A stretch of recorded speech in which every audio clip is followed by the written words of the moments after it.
What's up, everybody? Good morning, afternoon, and evening. Welcome to my surprise, not surprise, 2 a.m. stream that I told people. What? Gotcha. Gotcha. I got no Caillou now. She's in my arms. But hey, welcome everybody. Hey, Woodsman. Welcome, Badman. Is the music a little too loud, I think? Welcome, Jammers. Welcome, Rek. Hey, ADTR. Welcome. Nice to have all of you. I see we have, it says 10 concurrent viewers.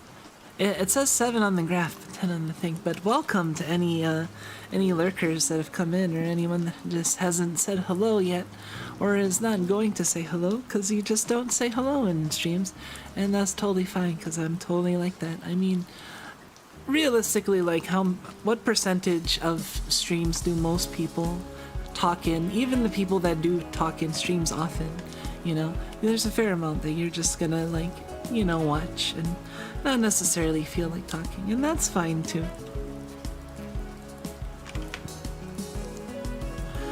I have a really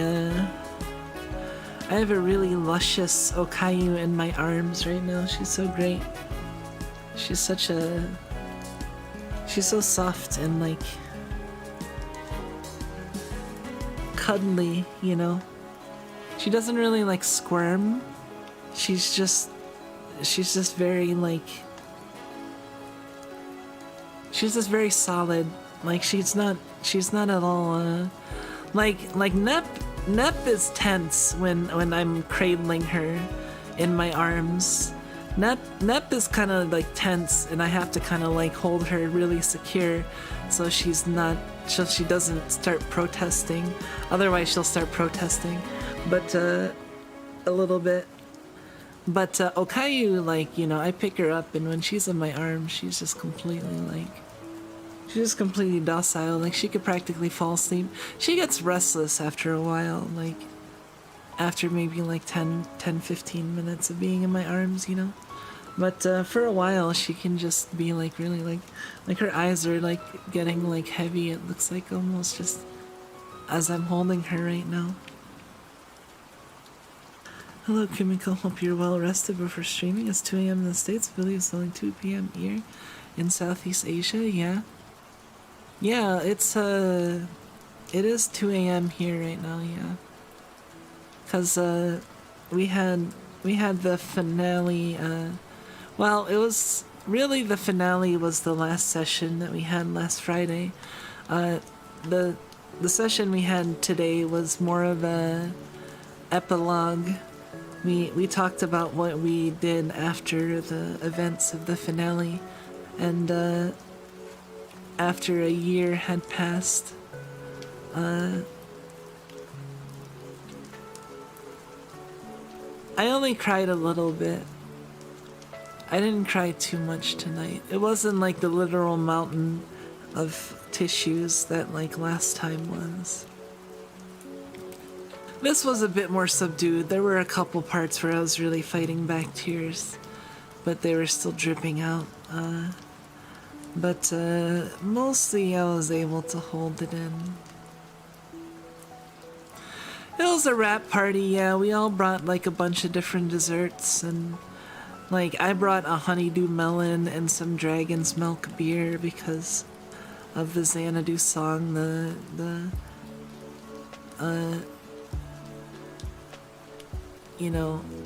dine on honeydew and drink the milk of paradise wine.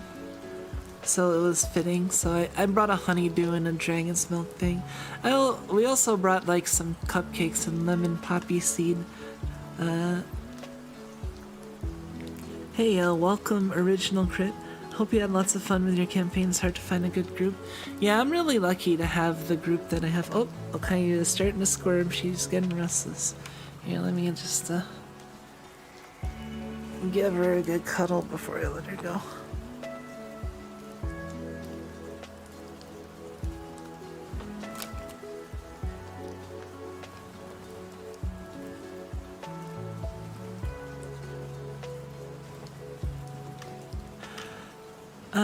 Yeah, I'm really lucky to have the group that I have. I mean, it helps that like, my partner is the GM, Misha is the GM. Yeah, I know it's a little weird for a snake to be a GM, but he pulls it off pretty magnificently. You'd be surprised. But hey, welcome, PackVib. Welcome, nice to have you.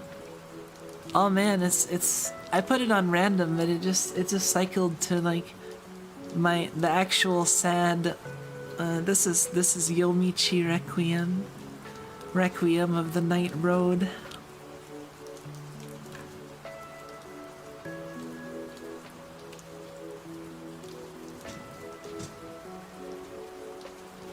Yeah, it's pretty sad, like, how things ended up. I mean, it's like, there's, like, silver linings, but it's still pretty sad, because, like, my character essentially paid the ultimate price.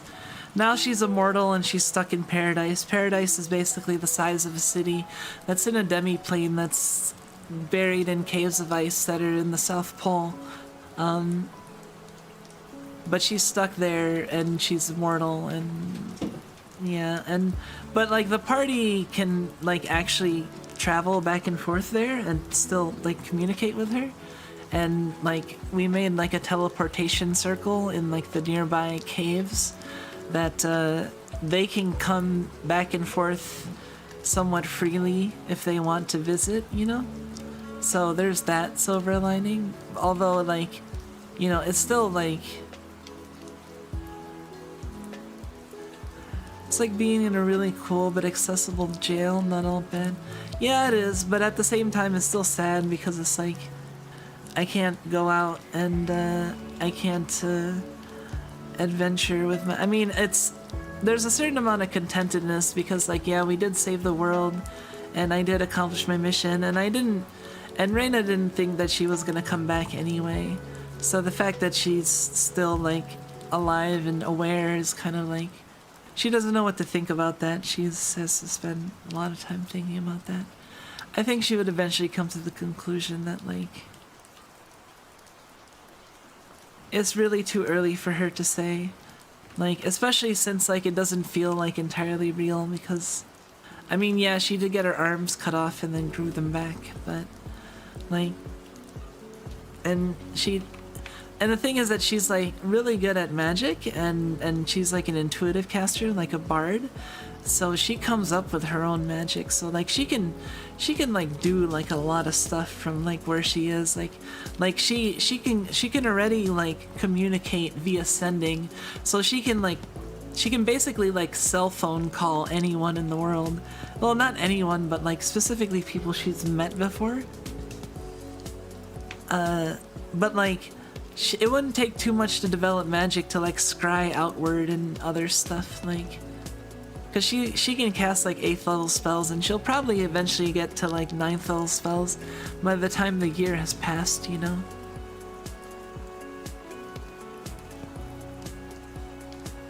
But I'll probably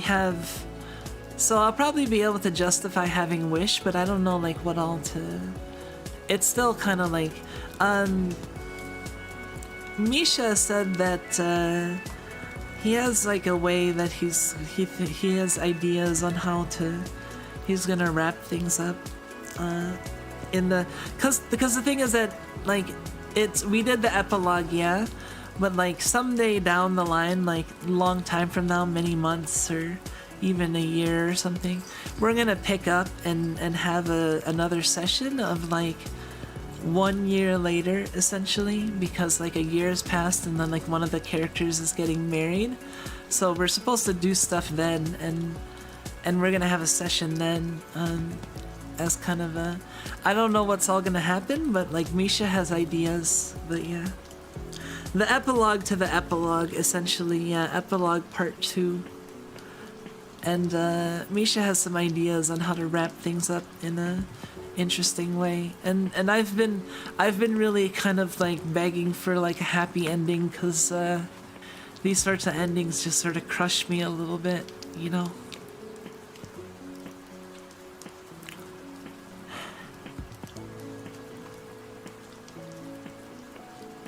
Look, I'm so happy, right?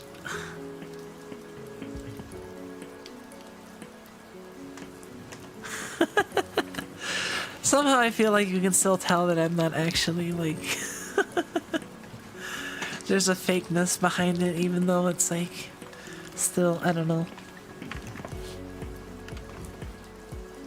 It's kind of funny too, because like I have a sad expression, but like it looks too pouty, and I tend to look more wistful and melancholic when I'm sad.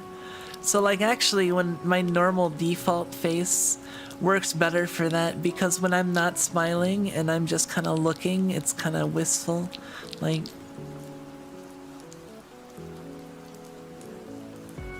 You know what I mean? Like it works perfectly because that's exactly how I feel.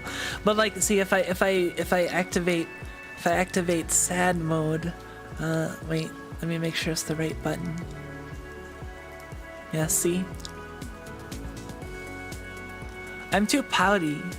Like, if it looks like I did something wrong, or I feel sorry for something, but like that's typically not what I feel when I'm like sad or melancholic. It's more of a kind of like, you know, just kind of.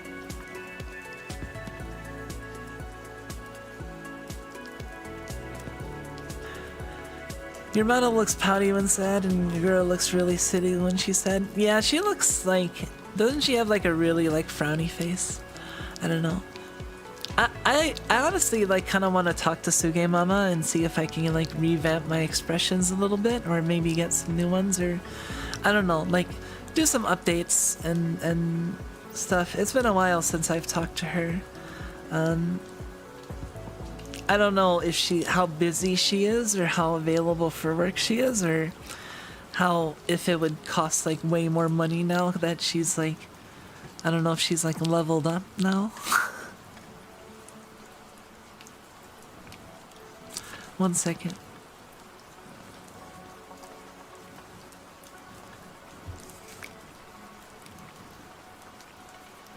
But I might be able to afford like a few different, a couple different expression updates, you know? Maybe just a modification of like my sad to be a little less pouty, because I'm not really pouty very often.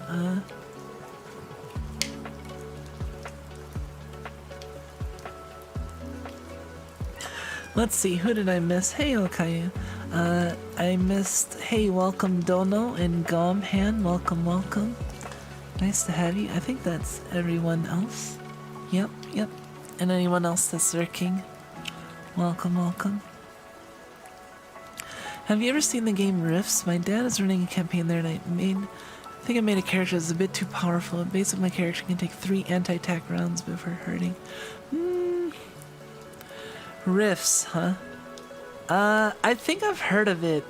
Like, does it have anything to do with GURPS? I feel like I've heard the name GURPS before associated with Rifts, or maybe that's just like a name that's has a similar kind of flow to it. That's like vaguely, I don't know, what is GURPS? Hold on. Oh, generic universal roleplay system. See, I didn't even know what that was. I just knew that it was like GURPS. What is Rifts?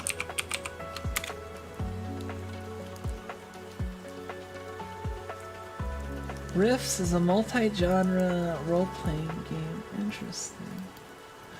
I don't think it's necessarily a bad thing to be like especially powerful as long as you're, it depends on how harmonious with the group it is. Like for example, there's a good way to min-max / BOP in a group, and there's a bad way. The bad way is to like take all the attention off of everyone else and make it on you, and or make other people look pointless in comparison and stuff like that. Just by lieu of being like so ridiculous, like you just because you're stronger in some ways than other party members doesn't necessarily make that happen though.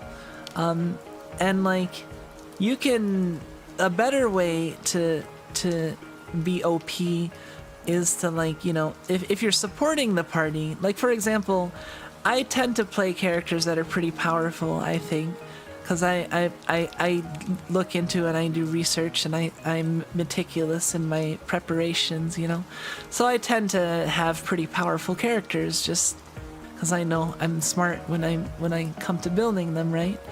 But I try to, and yeah, I do like end up being a prominent role in the group, but I try to basically use my power to fill in the roles that are like lacking in the group. Like in one campaign I ended up being the main healer because there was like a lack of healing.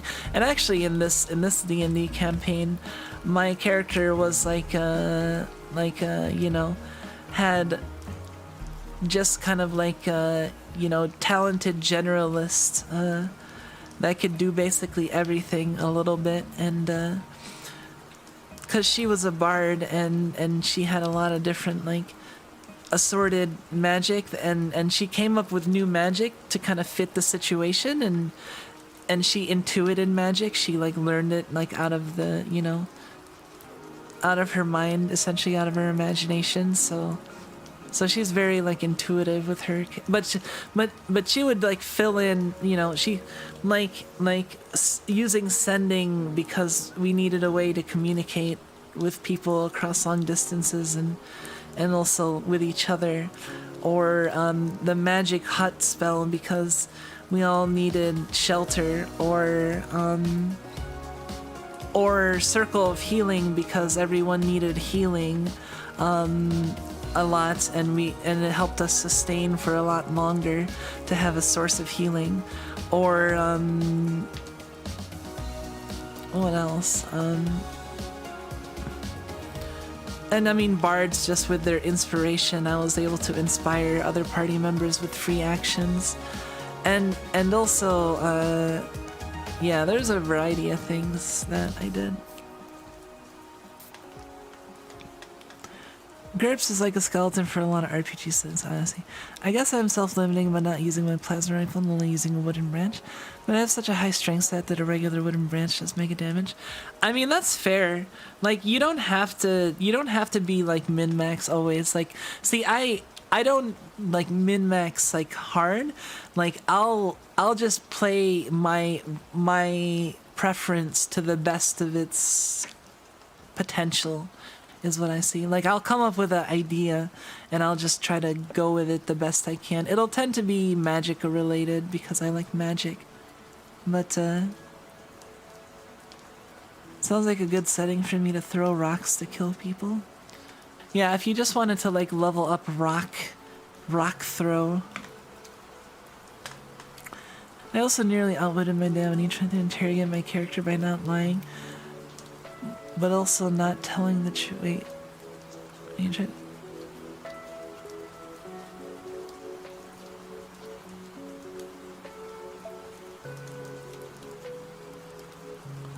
Oh yeah, that's a good way to get around like zone of truth and stuff like that. If you lie in such a way that you're neither like, you're not really telling the truth, but you're not exactly like straight up lying either. So you can't really be like... That can be hard to counter. I mean, if you look at like Zone of Truth, even like 5e or Pathfinder, like you can easily see like the weaknesses inherent in the skill or in the ability. Like, let me look at Zone of Truth in 5e. Create a magical zone that guards against deception in a 50-foot radius. Oh, until the spell ends, a creature that enters the spell area must make a charisma saving throw. On a failed save, the creature can't speak a deliberate lie while in the radius. You know whether each character succeeds or fails on a saving throw. Okay, well you know whether they succeed or fail. But like, yeah, affected creatures aware of the spell and thus can avoid answering questions to which it would normally respond with a lie. Such a creature can be evasive in its answers as long as it remains within the boundaries of the truth. Like, it even says, like, they can basically subvert it if they're smart. Hey, welcome, Derpy Duck. Currently running your first D&D campaign. Any advice? Try not having a huge group for starters. Like, if it's your first campaign and you have like 6 or 7 people, that sounds like a nightmare. Like, if you had like a smaller group, I don't know, you might not be able to control that, but like a smaller group would be better if you can have control. At least like 2 or 3 people, but I think a group of like 3 or 4 is like ideal.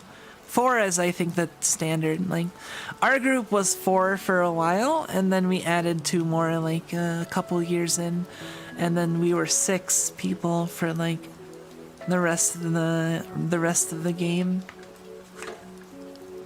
It's actually really cool. Like, one of the party members, one of the other players, actually like 3D printed like huge figures of all of our characters, because he had us design our characters in Hero Forge, and then save the file, and then he has a 3D printer, so he like printed out like huge versions. So like I have this like I basically have a statue of my character now, and everyone has like big statues that they're like the size of like, you know, the really big figures that you see, like anime figures, like that big. Like a little bit bigger, actually. I'd say it's big for an anime figure, even. Oh shit. I was talking about like first D&D campaign. Advice.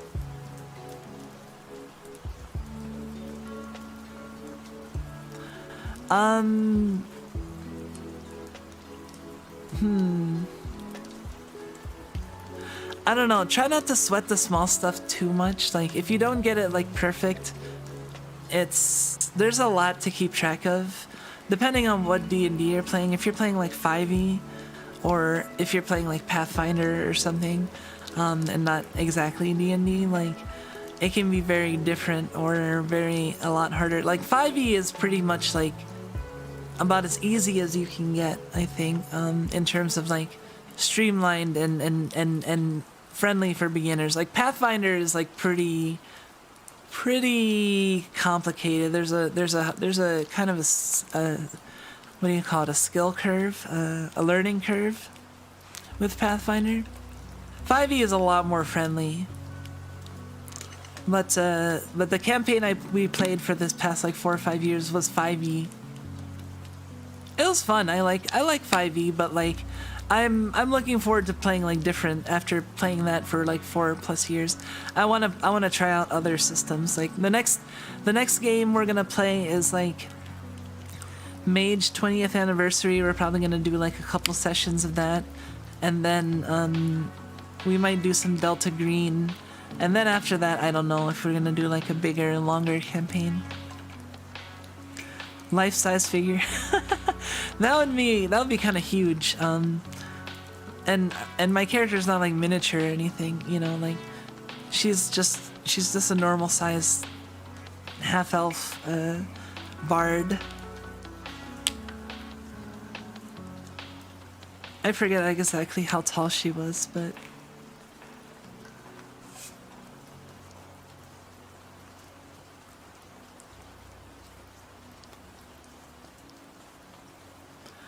Hold on, I need to hydrate a little bit, so we're just gonna enjoy the rain sounds a little bit.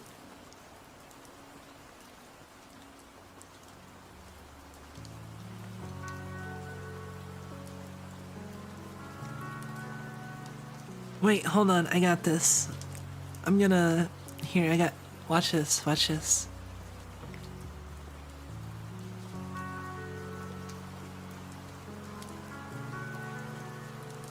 Wait, I don't know how to tip the... Crap, how do I tip it back? Wait.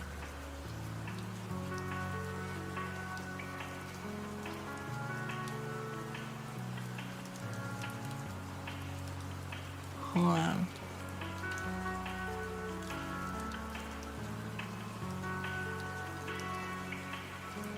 Oh no, wrong way.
Oh, I think I muted by accident. How long was I muted?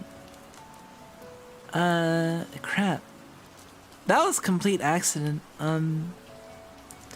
Not long. Okay. Few seconds. 15 seconds. No, that was, how did I even do that?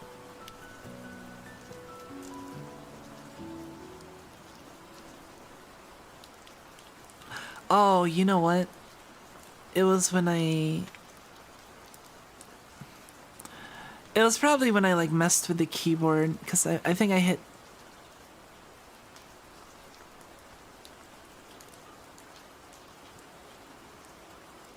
Yeah, okay.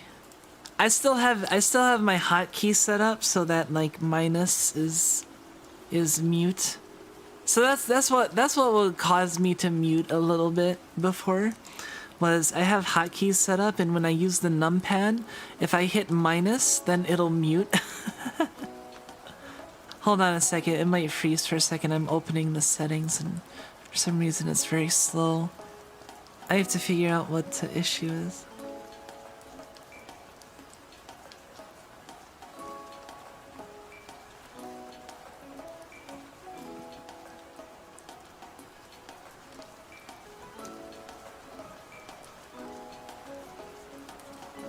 I really shouldn't have opened the settings. I don't even know if I'm frozen right now. Like, OBS is frozen right now. I tried opening the settings and it took like... I have no idea how that looked on your end, because OBS just like hung up for like... It's weird. I know it has something to do with the fact that I have a ton of scenes and there's stuff going on in each of those scenes, and there must be something that's opening and duplicating that's causing it to get longer each time. But like...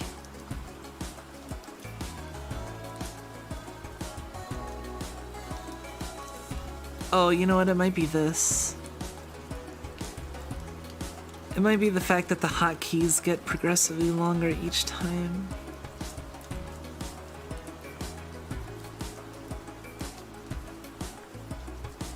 Oh.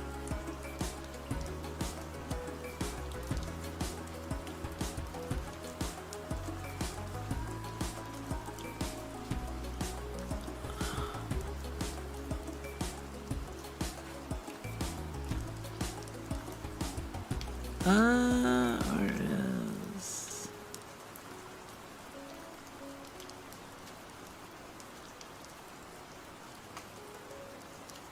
That's weird. Oh, Mike.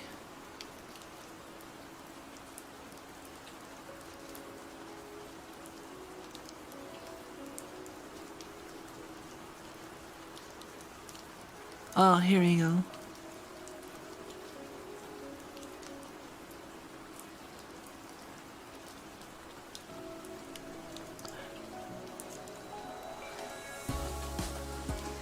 Okay, I have saved the settings. Now I won't randomly mute when I hit minus.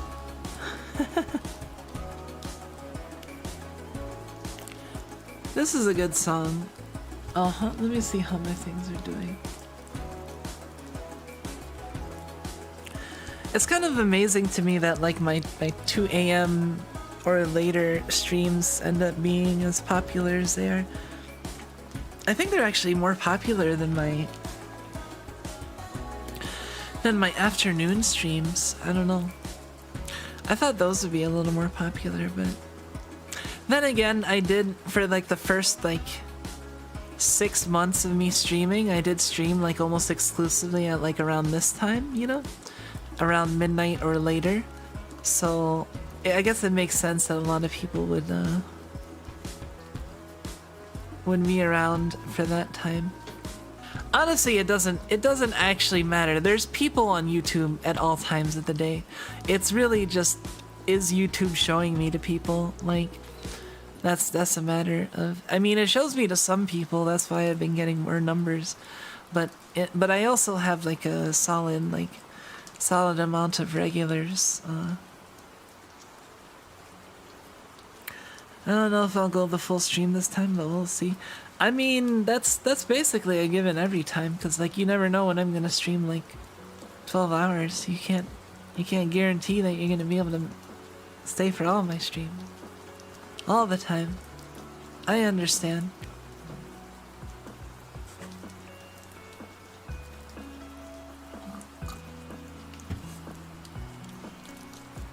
Yeah, the session was fun.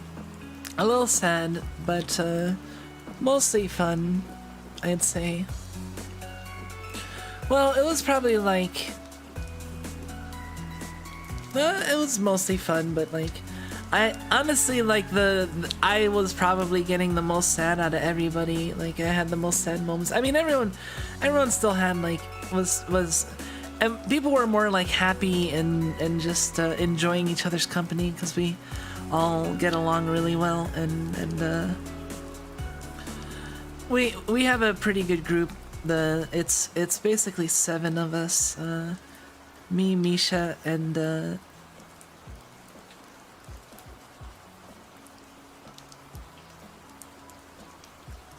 5 others, yeah. So 7 altogether. Hey, welcome Pyro. Yes, we meet again. Nice to have you. Welcome back. If you went for 12 hours, I definitely wouldn't be able to stick around. Going off to bed, is there a plan for when the next stream's gonna be? Yeah, the next stream's actually, or the waiting room's already up on, is gonna be at 2 o'clock, so in about 11 hours and 20 minutes, at like 2 p.m. Eastern. Wait. Tomorrow's Friday. That's right, I can actually stream Friday night too if I want to. The next stream that I planned was tomorrow afternoon. Let me double check, because now I'm second guessing myself.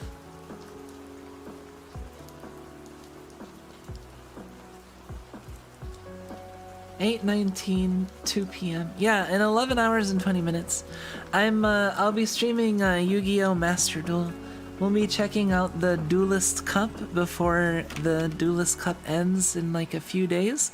I have no idea if I probably won't be able to grind all the way to like level 20. I am at 10 right now. I haven't like spent any time in the Duelist Cup. I don't know how easy it is to level up, but we'll see. I mean, I'll chip away at it a little bit, maybe win some crystals, you know, I'll maybe do some rolls. We'll get caught up with Yu-Gi-Oh a little bit. It'll be fun. People seem to like my Yu-Gi-Oh streams, so.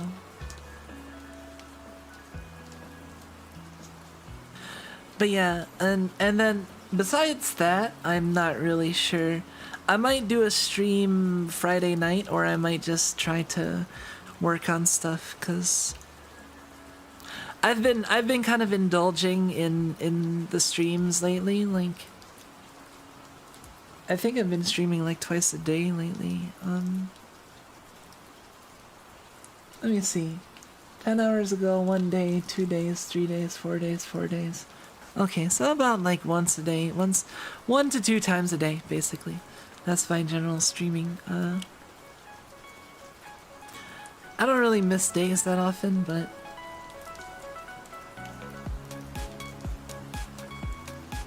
yeah, I might like not stream Friday night, but like if I will, I'll post it as usual. It's just I've been meaning to. I want to put out some shorts, cause like my last short actually did pretty well, like as well if not better in terms of views than like some of my streams. So it's like it'd probably be worthwhile to like put out more shorts every so often, but like that requires actually sitting down and spending time making shorts. And in order to do that, I have to actually like sit down and watch my own streams and figure out what to cut and clip, and then also like do the editing and then make it and then post it and stuff like that. So it takes some time and work. But like lately, I've been, besides working on like RP and other stuff, like when I have a situation, I haven't really been feeling like watching my previous streams. I've been mainly focused on other things, But I do want to spend some time like maybe making some just random dumb clips, Started playing Arknights again because you want the pink cat. I don't really know anything about Arknights except there's like a penguin, I think. Isn't there like a penguin dude? And doesn't he like run a bar? I don't know. That's like all I know. I don't know. In terms of gacha games, like I try to avoid them as on principle, besides the ones that I'm already into, because like I can't help but wail. Like if I'm interested in the game enough to play it, then I'm all in, So I'll tend to wail if the situation arises and it's looks good to me, Emperor is the goat. Okay. Hey, welcome, Angry Neos.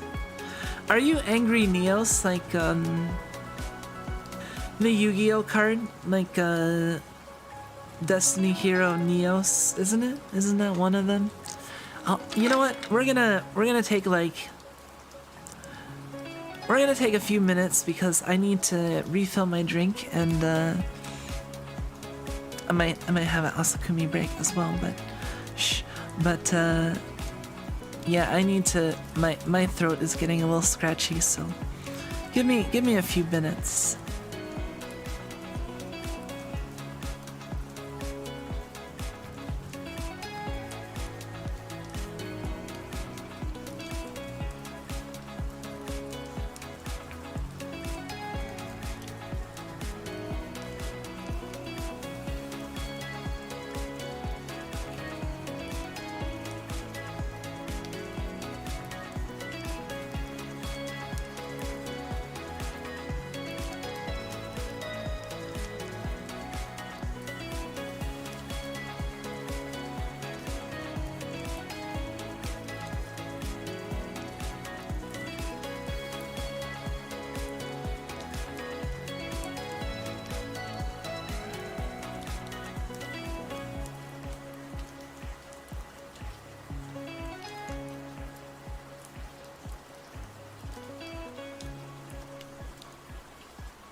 Am I really the second one that got the Yu-Gi-Oh reference? That's awesome.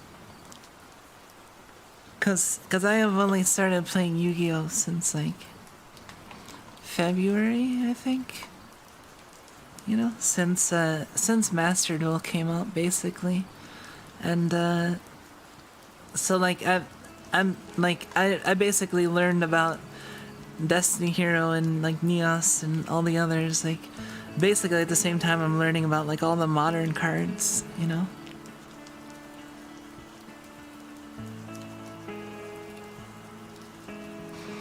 I'm still technically BRBing, but I'm cheating and talking a little bit while I'm BRBing.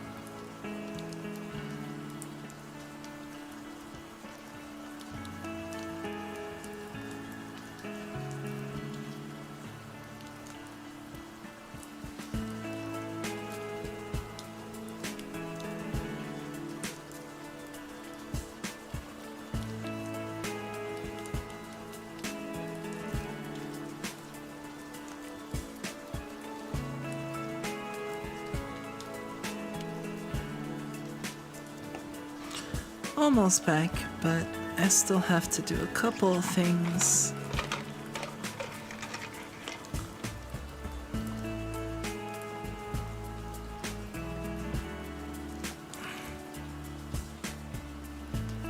Adding the drinkability solution to my water to make it more drinkable for me.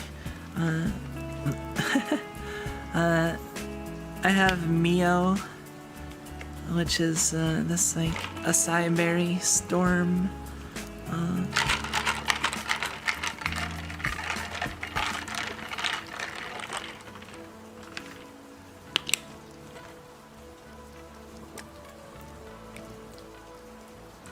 A little weak, I have to add more.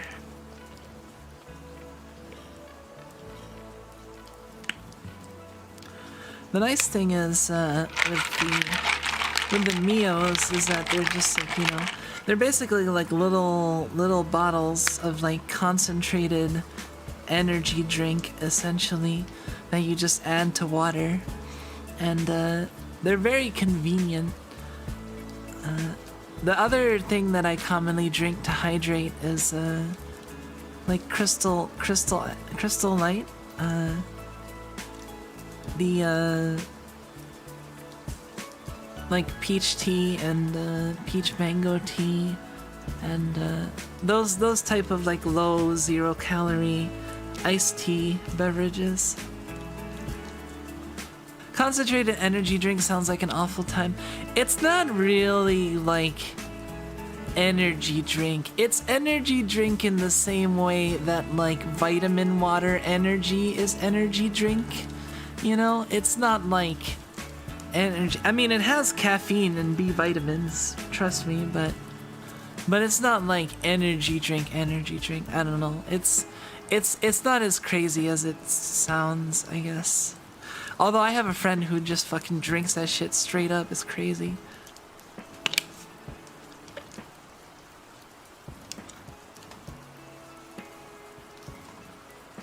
That's more palatable.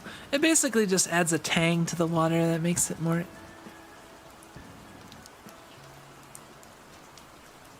I think the requirement for an energy drink is caffeine and high calorie from sugar.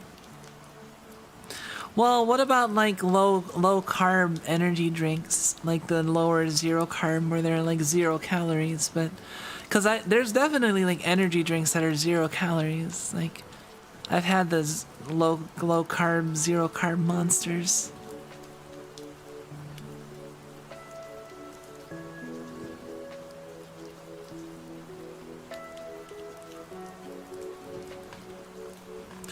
I don't know. I kind of remember when energy drinks first started really being a thing. I mean, there's not much that I remember. I just remember there was a time before there were energy drinks in my memory. And then they came out and I was like, huh. And then I'd had them and I was like, oh, I like these. And then, you know, many years passed because that was a long ass time ago when energy drinks really first started hitting the markets.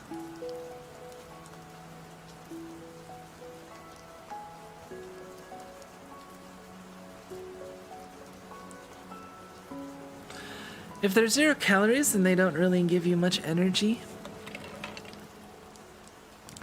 Well, people equate energy to like caffeine and B vitamins. Like that's if you have caffeine and B vitamins, you can get away with labeling energy, although people might not call it strictly an energy drink. I think people typically associate the sugar and the carbonation, and so you can take like this is like twice removed from energy drinks because it's not carbonated, it's not, and it doesn't have calories. Energy drink, you can have low carb energy drinks but they're low carb energy drinks, but they're still like carbonated and they're still like have that taste to them, you know. But then you have this, which is like Neo energy, which is more like it's really more like liquid. It's just kind of like water flavoring a little bit, honestly. It's essentially like adding Tang or crystal light to your drink, except it's already in liquid form, you know. So it's a little more convenient to add.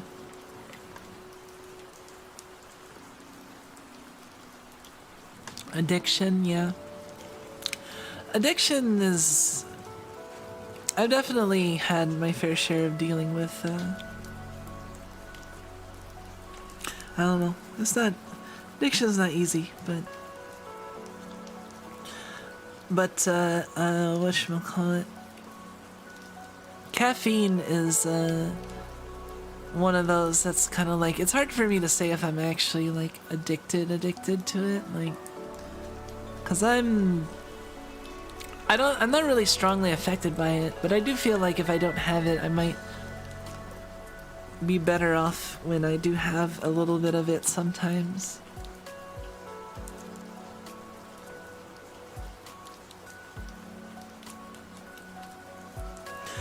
Yes, I use it because it was my favorite card in the Angry and Guts profile pictures for my mental state. Gonna change it soon. Ah, okay. Makes sense. Yeah, I changed my my avatar based on seasons, vaguely. Although, like, technically the one that I use right now is, well, the one on YouTube is like the main one that I use. I haven't really changed it, but like the one on Twitter I change. I might change my YouTube one, but like, I feel like that's maybe better to be more consistent, like, and not change too much. Whereas Twitter, like, you know, you change every so often, it's not too bad.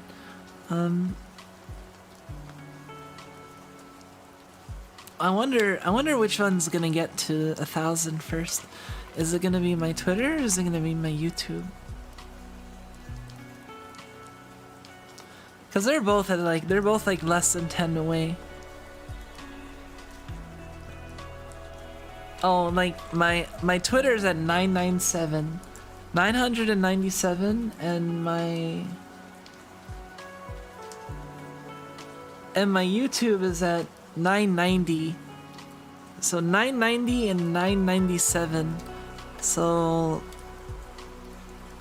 that goes to show you how close. It's kind of funny that they're so close together. I see people that have like 11,000 Twitter followers and will have like way less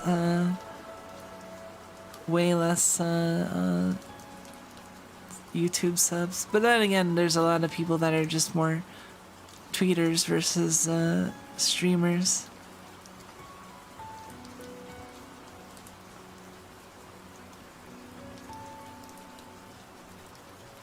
Your money is on Twitter? What do you mean by your money?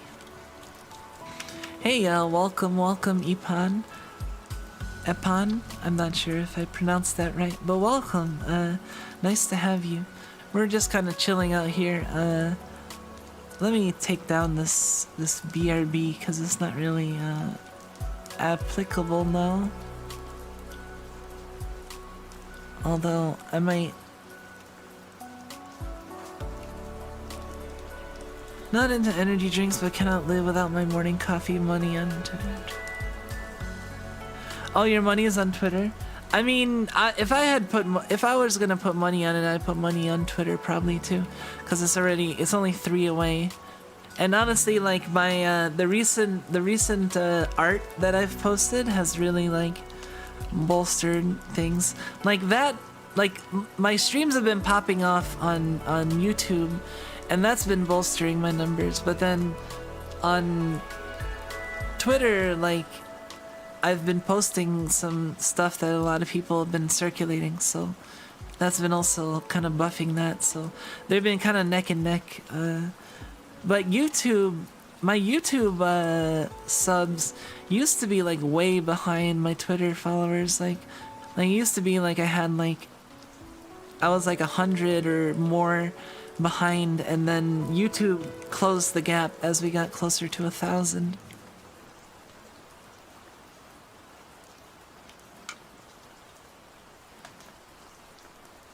As a fellow dirt drinker, I approve.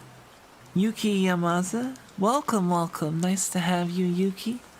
You okay? You okay in what way? I mean, I've had kind of a somber night. Well, not really somber. It was a lot of fun at the D&D campaign, or at the final D&D session I had, but it was still a little sad being the epilogue and all.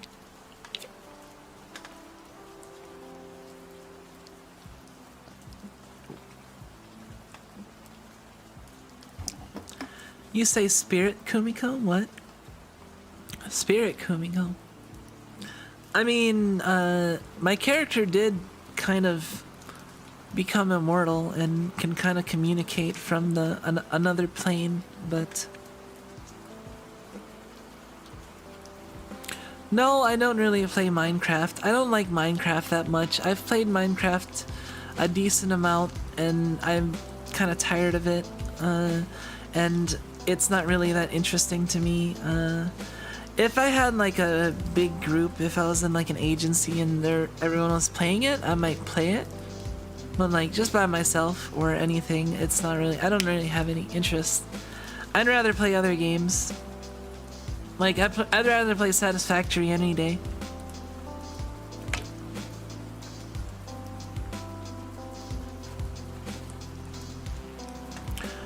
Watching other people play Minecraft in a group is more fun than playing it by yourself.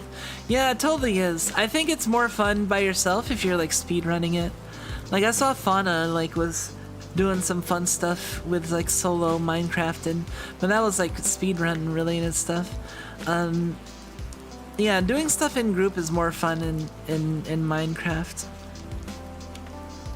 Because then it's more about the kind of like the interactions and the being social with one another, and then that's less about the game specifically and more about your interactions and the quality of your relationships with other people.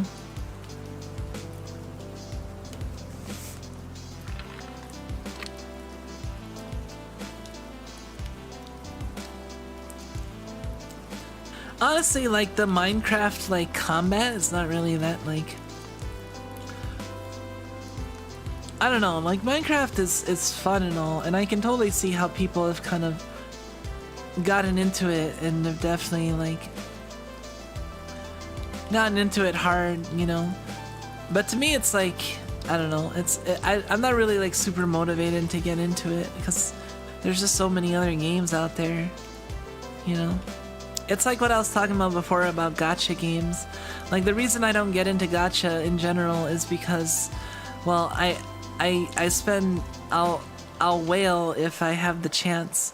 So it's partially to save my pocketbook, but also to save, but also just the fact that there's like all these games that I can just pay money for, and I have the game, and then I don't have to, or I buy DLC, and I don't have to like gamble or like, you know, like play the gacha to keep consistent or keep relevant or anything, you know. Like my only gacha right now is Granblue, and to a small extent Marshall, but not really, but mostly Granblue.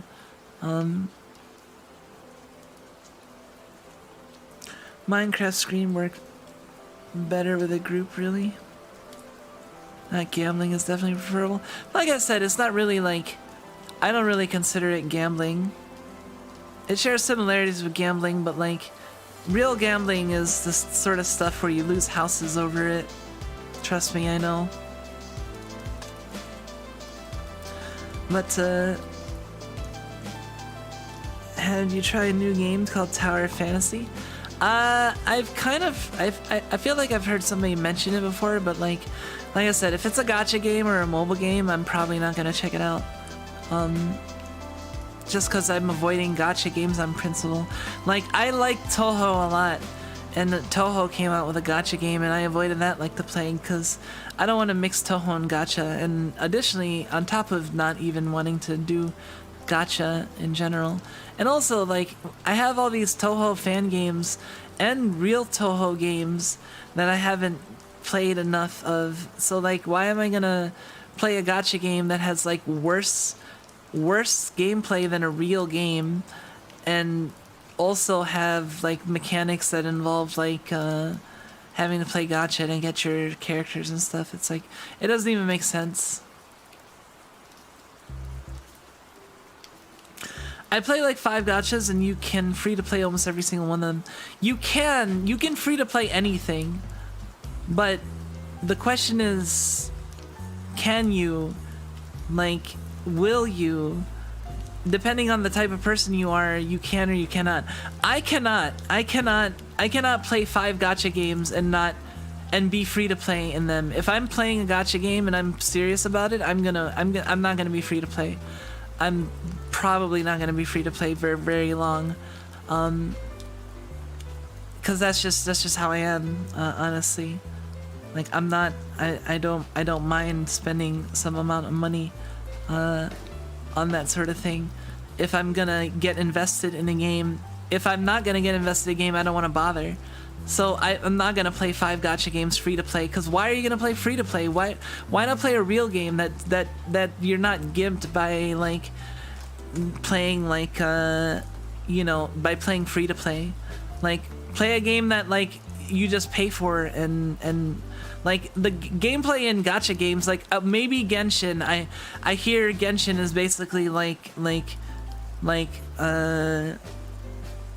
what is it, Breath of the Wild, but like its own thing. So maybe Genshin has like good enough gameplay that it's its own game that's justifies it being a gacha game. But like most games, like and Granblue honestly is pretty good to me, but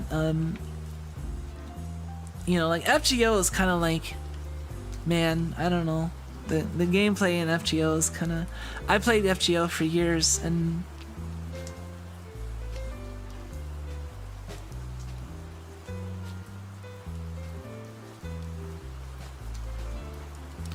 only gacha right now is still Gundam Battle Operation.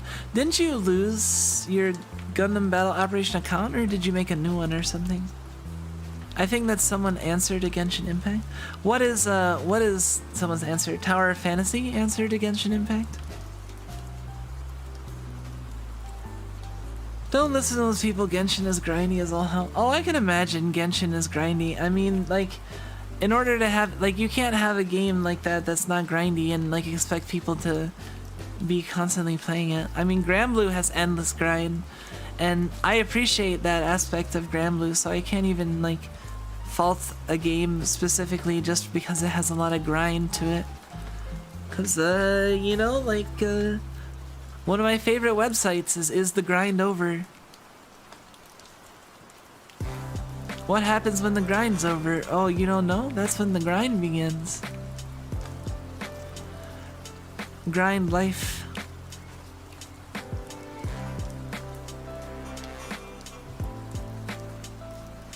Kumiko wouldn't be scared of the level of grind that Genshin has. Kumiko already experienced Granblue. Yeah, I would not. Yeah, Granblue's grind is like legendary. Like, I mean, like Guild Wars alone. Like I still regularly like will take scary things like, oh yeah, it's like, oh yeah, getting robbed at gunpoint. Yeah, but like, that's nothing compared to Guild Wars. Like, I don't know. Honestly, getting robbed at gunpoint was way easier than Guild Wars. Not gonna lie. By order of magnitudes easier. Cause all I had to do is be on the ground for a little while and then go in the freezer. Not a big deal. Genshin's fun, we get boring fast. So far, Black Desert for me is still main MMO. Yeah, see, what is it? Granblue kind of occupies both gacha and MMO slots for me. Like if you figure like they fill like specific slots like of my needs, like my gaming needs. Like I need an MMO and I need a gacha game, and like Granblue's like a dual type like gacha MMO, because I get a lot of the appeal of MMO in the sense that I have like a guild, I have like a crew, and I have like a community to talk and strategize with, and there's the grind, and everyone's trying to upgrade their gear, and you can do raids, and you can do group stuff with other people and stuff like that. Like it has like all the stuff that most of the stuff, actually that's not true, because there's one thing that like in particular that like I really appeals to me in MMOs that I can't really get in Granblue, and that's healing. That's healing in raids. Healing in raids is my like #1 favorite thing to do in MMOs. I definitely want to like heal in like parties and raids. I love healing. It's a lot of fun. I know that's pretty stereotypically like girly of me, but like it just calls to me. It just resonates with my soul being a healer. Like it's so much fun. It's like playing whack-a-mole, like with people's life bars, and it's more dynamic. Like, you know, with when you're DPS, you're just like, you know, pew-pewing one target or like few targets and stuff, and try not to die. And if you're a tank, you know, tank can be fun. Like, you know, you're trying to keep people's hate on you, and you're trying to mitigate damage and keep threat and other stuff, right? But with healing, it's like you're trying to keep everyone alive, and that's like so dynamic because you have to be constantly like like you have to react, you know, you have to be very reactive, and that's like so much fun to me. And I played a holy priest back in like the WoW days, so like I had like the versatile like I had like all the different styles of healing and the types, and I was specialized in raid healing. So like just the fact that like, you know, it's like you just have the stuff going on, and you can just, you know, go out there and just intuitively heal according to the situation, you know, tossing out this heal because this, and it's very fun, and you can get into like a flow experience of healing. That's really good. God, I love tanking MMOs. Oh man, we get along well because I'm a healer. Tanks and healers always get along. It's always kind of funny, like the tank and healer camaraderie, and how like both of them kind of like look at the DPS because kind of like the silly like wheel on a tricycle or something, like, or the silly like not like a third wheel, but like I don't know, like we still appreciate good DPS, but at the same time, it's still like the tanks and the healers have kind of like a pact, you know? Like DPS can be stupid, but like, you know, tanks and healers back each other up, right? Like if a DPS is mouthing off, then and arguing with a healer, like the tank is gonna side with the healer like 99% of the time, I would say, you know?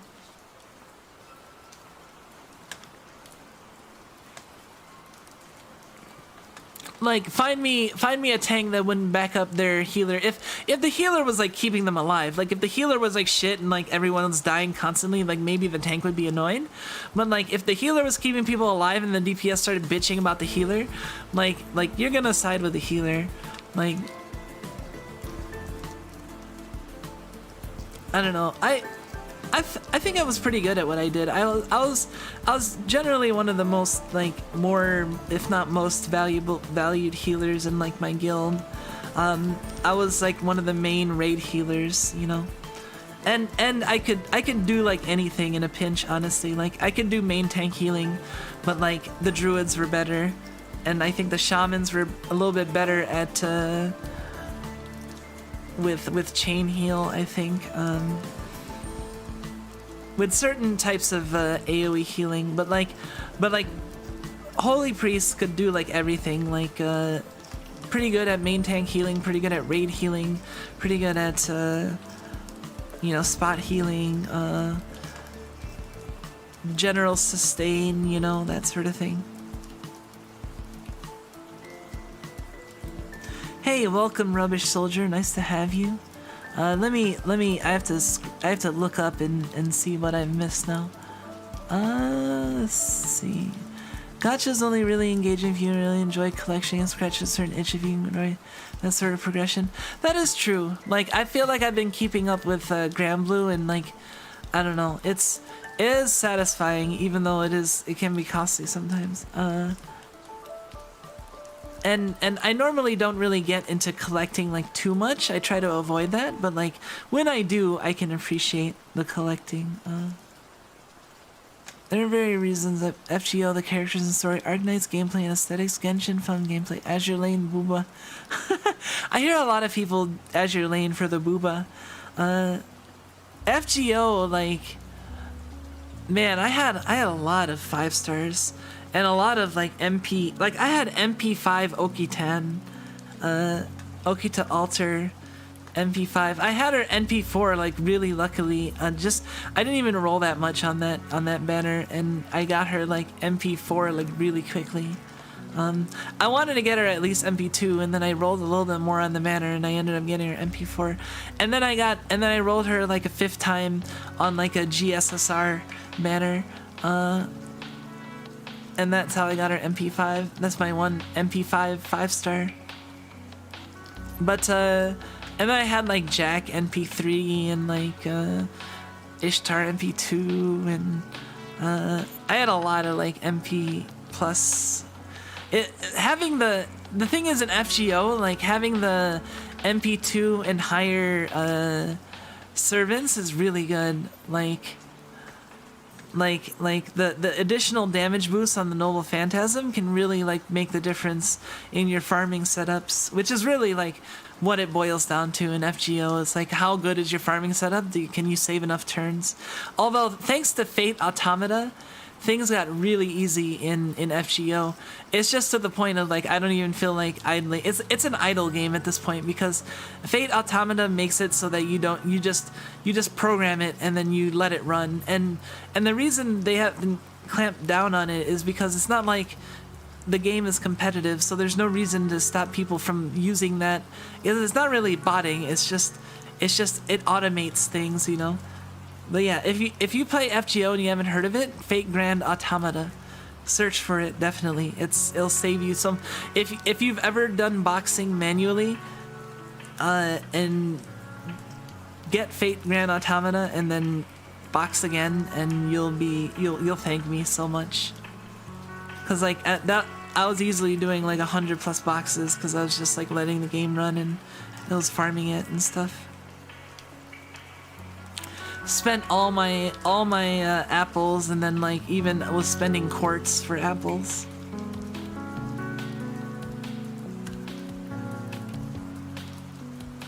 Remember how back in Wrath of Lich King, I played the most I was active in WoW was the end of Burning Crusade and the beginning of Wrath of Lich King before Ulduar came out, and Burning Crusade, like by the time Black Temple was already out, like I was starting Black Temple progression when Wrath of the Lich King came out. Like we were like making our way through Black Temple, so we never got to Illidan or fought Illidan. But I did fight like Archimond and the others, like a lot of other like tier 6 bosses and stuff. Let's see, what did I miss? Tanks and healers tend to have the most awareness and they can't tunnel vision like a lot of DPS does. No kidding, like DPS can totally tunnel vision. And that's honestly why I don't like it too, because like the times I try to do DPS, like it makes me want to just like tunnel vision, and it's like I wanna pay attention to the whole raid because it's fun, you know?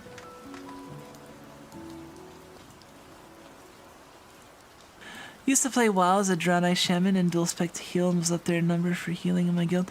Nice, yeah, I was pretty high up there on the numbers. I actually like would top heal charts oftentimes because I was a raid healer, and Circle of Healing was busted for a while. So I would just heal, like I would just my numbers would be like huge because I would just I would like suck up all the healing, you know, topping everybody off and just healing en masse, you know. And I actually did also play a Draenei. I played a Draenei with like the twin tails and like the curvy horns.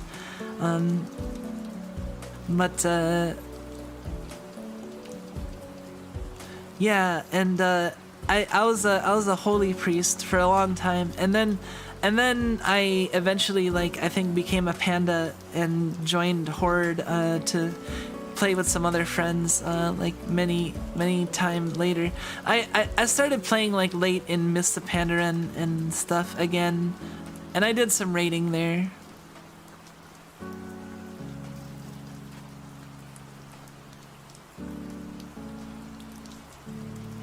Yeah, playing a game inspired by D&D is hard for DPS.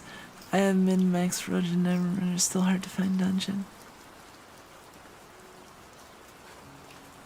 Ah, Neverwinter. Is Neverwinter like a MMO or like a that sort of game though? I don't even know. I remember Neverwinter Nights like when it first came out, like way back in the day. That was memed about, I remember. I still credit Azure Lane for getting me the VTuber given when I played it. Really? Oh yeah, cause Fubuki and like the others were in it, right? They were actually, you could get them. I don't know if you can get them now, probably not. Probably when the event was going on, but Azure Lane was good and relaxed, good gacha, but it became grindy when they released Aspirations signing. Forgiving gacha. Well, yeah, in Azure Lane is not about, the difficulty is not in getting the characters. Like if you play long enough, you'll get like all the characters you want, because that's not the type of game that gates you on specifically getting characters. It's more about like the cosmetics and the other stuff related to the game, like your inventory space and quality of life stuff is where they get you. And like I played Girls Frontline and I know how that sort of like system works, whereas like FGO and Granblue are very like character centric gachas where like it's really important for you to get like specific characters, and they're very chase and you can't get them all the time. Like in Girls Frontline and Azure Lane, like I think most stuff you can get most all the time.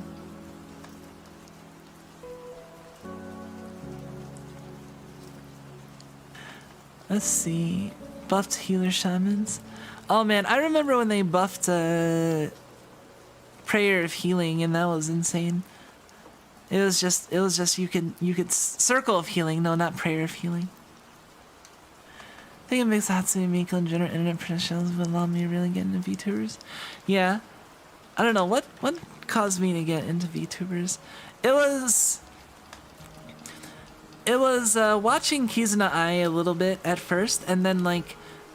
And then discovering Nekomiya Hinata, and she was more like my aesthetic and interest, being kind of like the kind of kudere, sort of, kind of like the Konata type, or she kind of reminds me of Shiro from No Game No Life in some ways, but kind of like the loli that's really good at video games and. But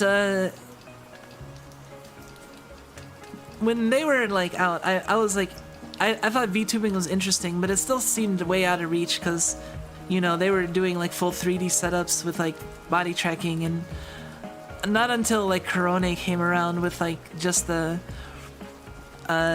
live 2D and that sort of streaming style did I really go, this is something I could see myself doing, like, you know, playing video games while streaming and talking to people. This sounds like really good, you know.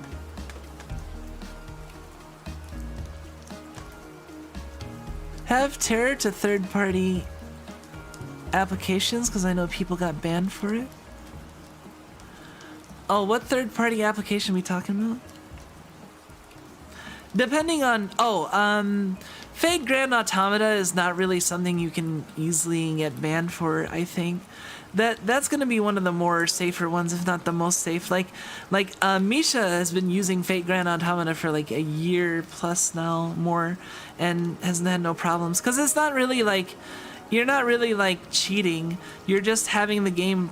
You're just having something press buttons for you, and you're not actually, and the thing is that it can't be clamped down on because it taps into accessibility settings or accessibility features on the phone. That's the reason why Fate Grand Automata works and why they can't get around it, because it uses the screen, like the screen accessibility options of like tapping the screen for you and stuff. So like it reads your screen and then will, like, you know, press the buttons for you when it senses the things come up, you know. And you can turn it on and off so when it's active, so like if you feel weird about it like reading your screen, you know what I mean, like only when it's like playing the game you can have it like active, you know. And it'll be obvious because it taps into the accessibility options, so you can tell like it does it when it does that to the phone.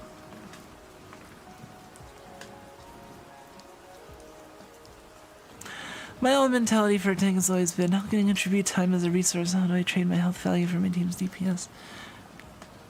That's fair, yeah. My goal as a healer was always to keep people alive.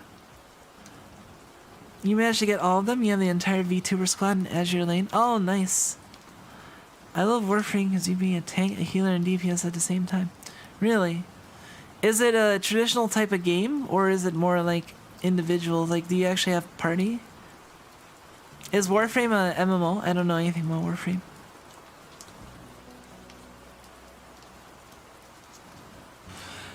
I'm really surprised Hinata is still out. I like watching her PUBG before. I think she's the next VTuber to start next to Kiza. Yeah, like, Hinata was definitely like the second VTuber I really encountered after Kizuna Ai. And I really admired the fact that she was just like really fucking good at video games, and she was cool, and, you know, more like my speed in terms of like personality type, I feel, because Kizuna Ai is a little bit more bubbly than I am. I mean, I can get like animated and stuff, but like, you know, I'm pretty mellow, and I'm just kind of like chill and just talking and stuff, so it's like third person FPS with melee cam. Okay. Banjo-Kazooie Korone clip was for sure when I really jumped in. I was into Kizuna Ai because it influenced from Miku. Ikum Bokum. I think I was into Korone like pretty far before that. Like, I think I started watching Korone like in late 2019, and especially like early 2020 was especially when the pandemic started happening, was when I started like watching her more. I would have a trend of waking up early in the morning and tuning into Korone streams and watching them, and yeah, and the thing is that I wasn't really like the type to really tune into streams that much, or like watch like long form content. Like, I'm actually aversive to like long videos. It's funny because I talk shit about TikTok and about like that being like a Zoomer thing, But honestly, like, I'm aversive to videos that are too long. Like, if a video's over a minute, I'm like, do I really feel like watching this? Do I really feel like possibly wasting them, you know? Like, I'm like, or not even just wasting, but like, it's just, I get restless, and also like, I don't know. It's hard, it can be hard for me to commit to it. It's kind of, I kind of overthink it too, I think.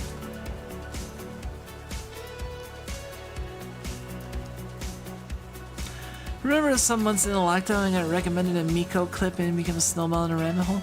Oh man, was it the Miko clip where she set fire to her own house with the lava in Minecraft?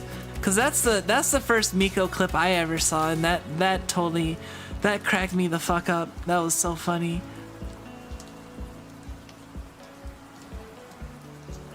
That's the only clip I think of when I think of Miko clip. Well, okay.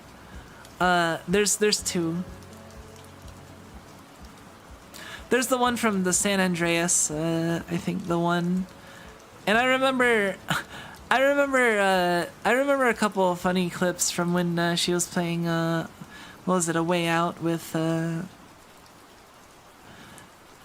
Corone. Oh yeah, the GTA 5 Stay at Home one is really funny too.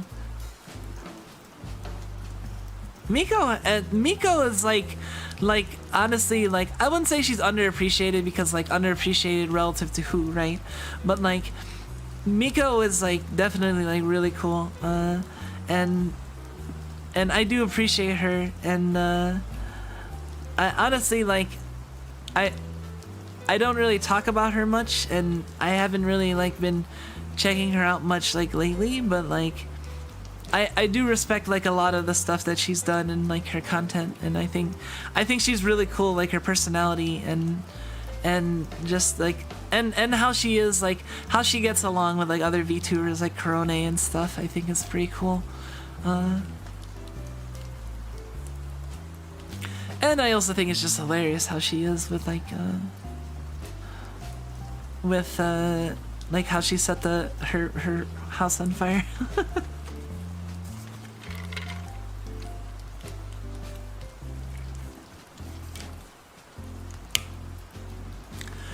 I was thinking about the other GTA 5 clip. Are you talking about the one, yeah, with the N-word?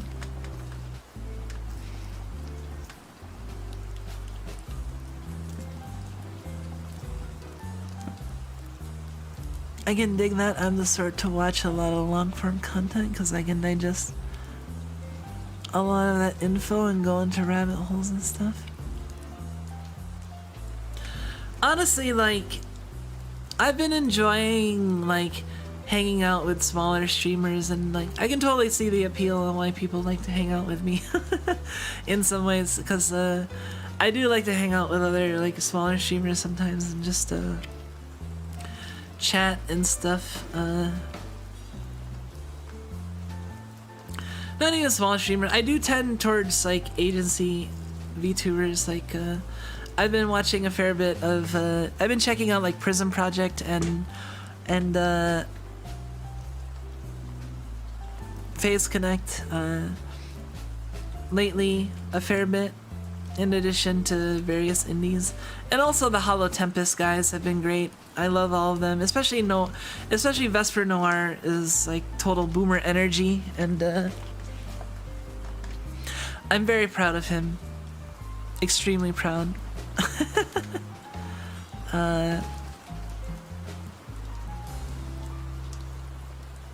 But I'm happy to see him like doing well and everything, and all the other Tempest guys.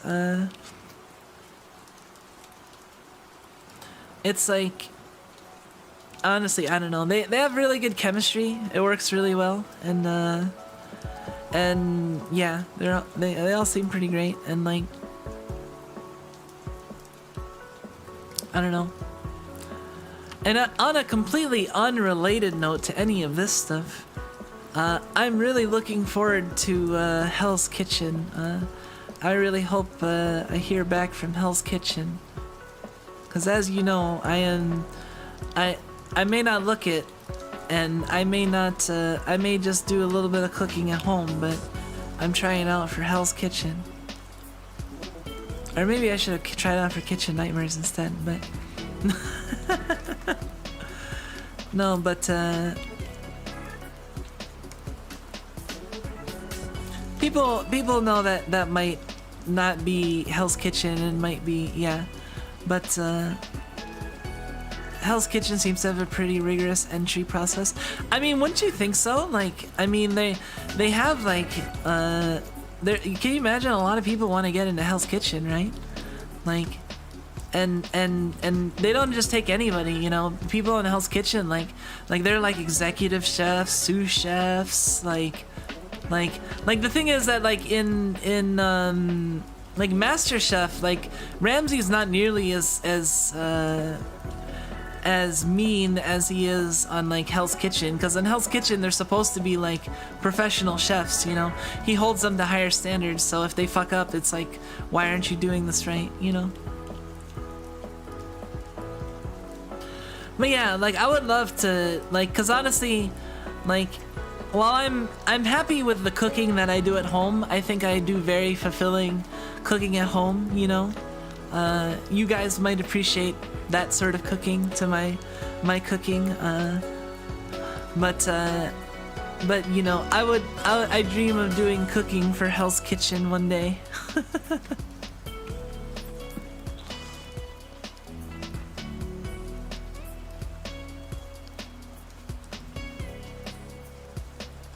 Speaking of which, though, I saw someone publish her entry video for them publicly. Oh, really? That's interesting. The dumb bald guy Joe in MasterChef plays that role. Wait, what role?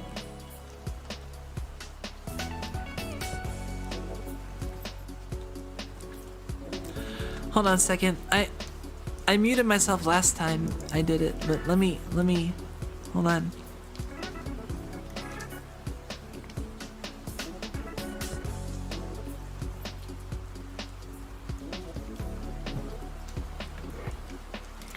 I need to let me edit transform. Okay. Watch this. Time to drink.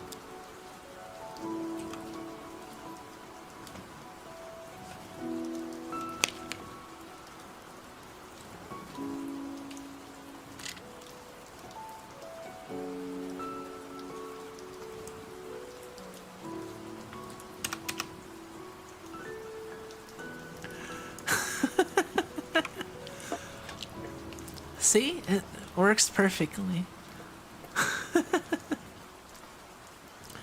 Can I actually... Wait, is there a way for me to transform it and actually, like...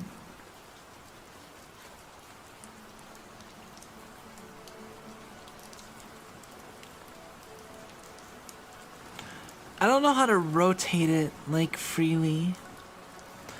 Probably if I, like, hold a... No, I don't know. I don't wanna...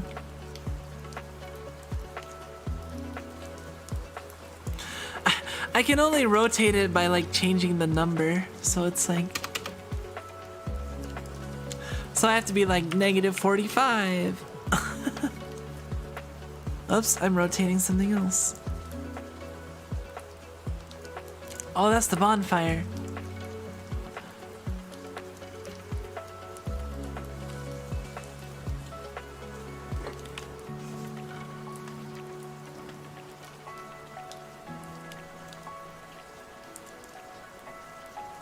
It was on the side of a random video unrelated to cooking.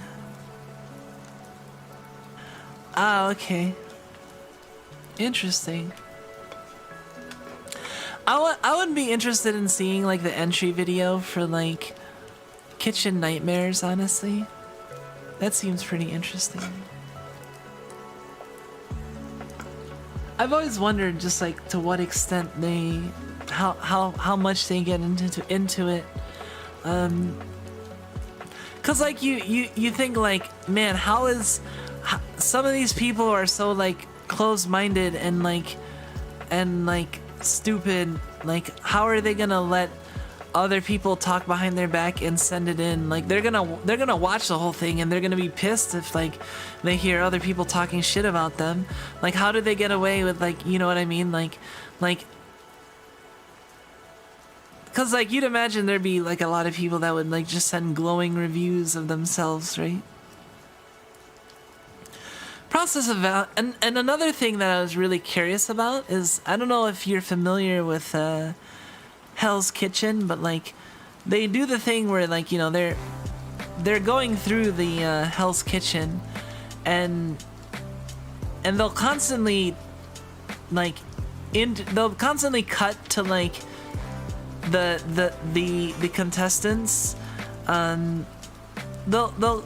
They'll constantly cut to the chefs like talking to the camera and like commenting on what's happening as if it just happened to them. And I'm always wondering, like, when do they take them aside and like how do they present, like, do they like have them watch like footage and they're like, okay, comment on this stuff like you were, that it just happened or something, you know what I mean? Like, and then they record that and then they splice it together, or like, or do they actually like constantly like taking people back and like interviewing them, you know? Watching Hell's Kitchen killed every drive I had to be a chef. I did not have any drive to be a chef. Like, I mean, I like cooking and I like being a home cook and like, you know, I like housewifing it up. And I want to get better at cooking, and especially like when in the new house, when I have my island and my nice, I'm gonna have a spice rack. I'm gonna have a nice sorted spice rack that I don't have to fucking sift through my damn spice drawer or not spice cabinet. And yeah, I'm gonna have a nice sorted spice drawer and everything, and lots of counter space for my appliances. And I am excited. I'm really excited about the nice kitchen. I wanna do like a bunch of, maybe we'll have like a cookie. It said disconnection and then it reconnected like instantly. Did you guys lose me for a second? Because it popped up and it said like disconnect, but then I look on the bottom right and there's no interruption. So I don't know if it's just lying or how long at least you didn't, yeah.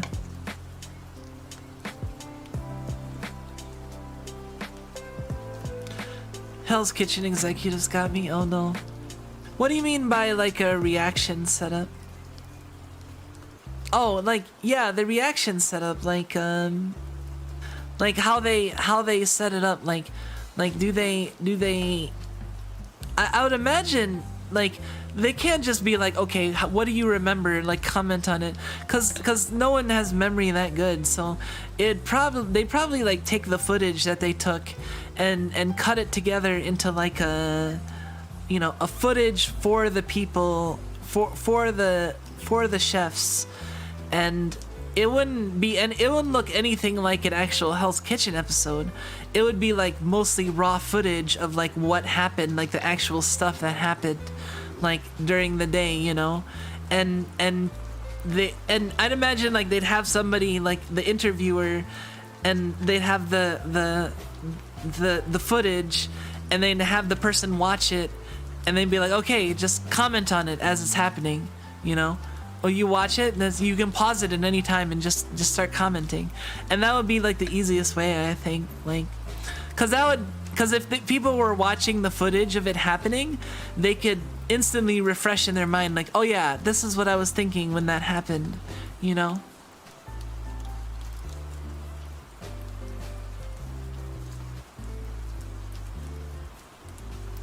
I had the ring-like moment there.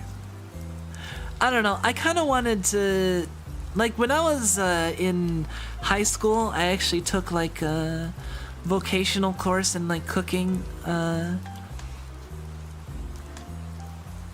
think my senior year or something. And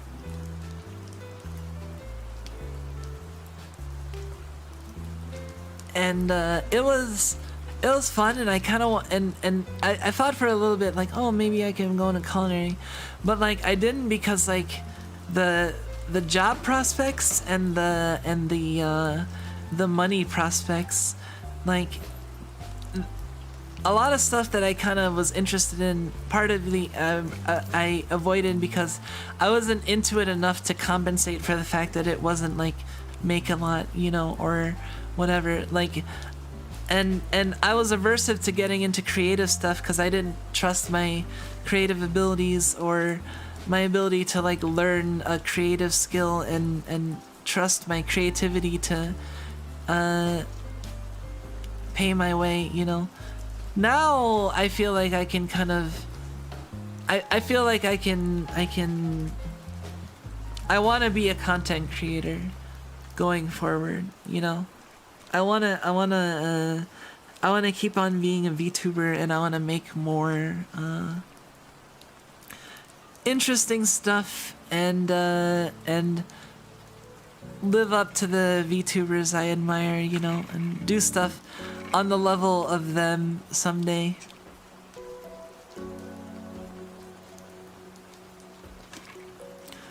But I didn't really know what I wanted to do back in the day. The longest time I didn't know what I wanted to do, but for a little bit I thought maybe I'd become a chef, but like, yeah, and then I avoided it because of the money and a lot of other professions, and I thought like I thought it was better to rely on the fact that I'm smart and like I can learn things. So if I learned something that I could do, that I could just learn how to do correctly and do well and make money for it, that I like to do, and then I still ended up going into like social sciences, which ends up having a creative element, like research and stuff. I don't know. Sorry, I'm kind of like rambling at this point, but I guess it's just the name of the game when it comes to Zatsudan, huh?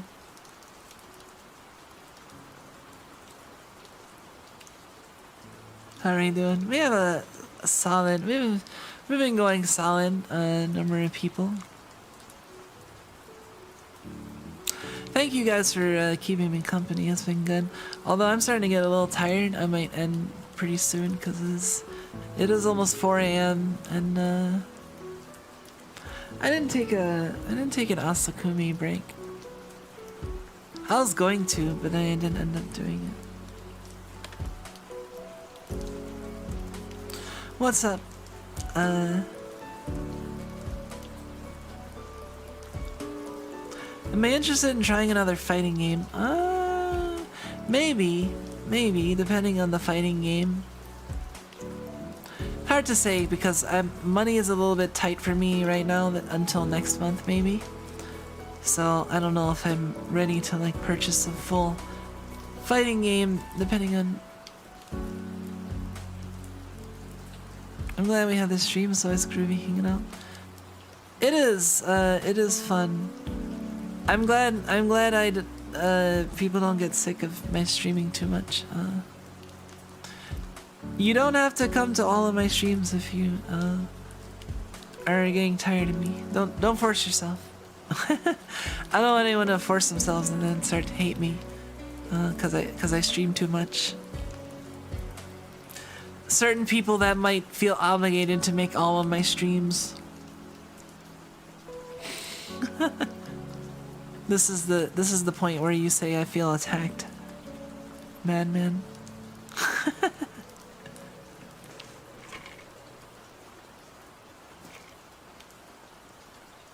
But yeah, we'll...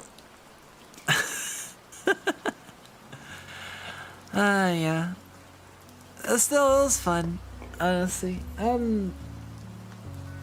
Yeah, I don't want to have any more Asakumi tonight, I think.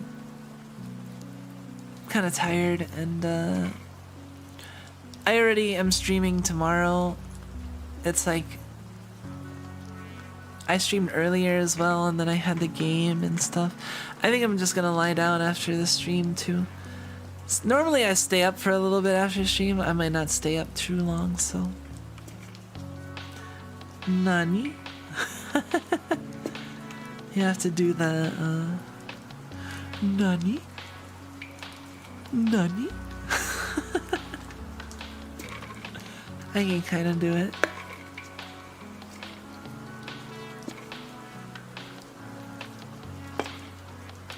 I don't know. I haven't looked. I didn't see what you retweeted. I haven't really. I don't know. I do check Twitter sometimes, but I avoid home like the plague now. So I go for just like latest posts. So it depends on who's posting at what time, and what time I end up checking it is what I end up catching. It's kind of random, but I like the randomness of me checking at specific times and seeing who's posting at that time versus the randomness of the randomness of Twitter going, hey, I heard you like antis. Well, here's some anti shit. Like, wait, no, I don't like Twitter sucks. Twitter sucks. Like the Twitter home like sucks. It just sucks. I don't know. There's some good stuff about it sometimes, but like, I don't like it. I'd rather just do latest tweets and see what people are actually posting at what time of day, you know? Your nani sounds very one-san like.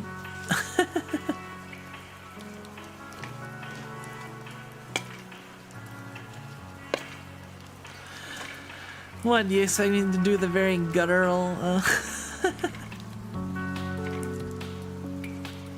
Holy crap. It says 16 viewers right now.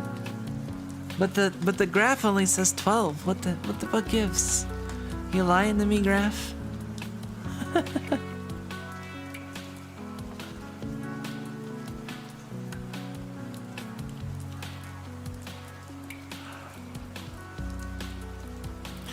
I'm gonna sleep pretty well tonight, though, honestly. Like, I don't have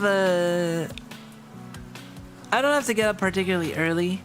Like, I mean, each morning, like, the only thing I really have to get up for is the earliest I have to get up for is like somewhere in the vicinity of 11 or noon, so that I can handle the lunch situation. What am I doing for lunch on Friday? I don't even know. I might do like leftover vodka sauce or something.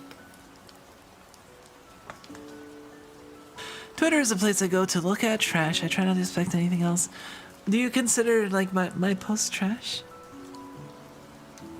Wait, now it's time to use the pouty face. Wait, you consider my tweets trash? Really? I mean, that's fine if you do. It's not like it bothers me or anything. No, I'm just kidding.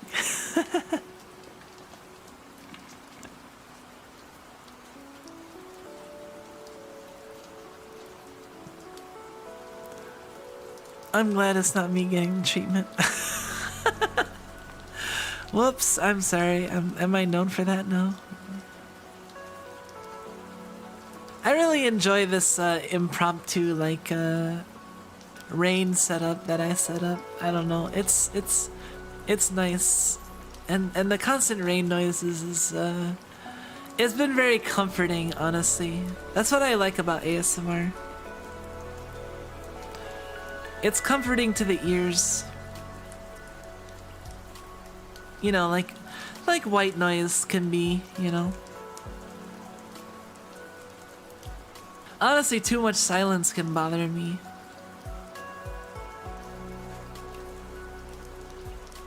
Yeah, we have a dragon just floating here, not for no reason. It's as a reminder that the trumpet and the dragon are reminders of like the D&D campaign that I just recently finished, because my character Reyna played a trumpet, and there definitely were dragons involved.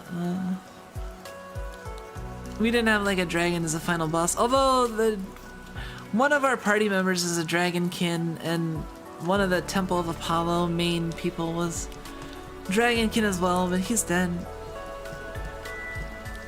It is pretty crazy. Like we ended up we ended up killing a god, and all the Temple of Apollo like lost their powers, and like everyone in the world knew what happened.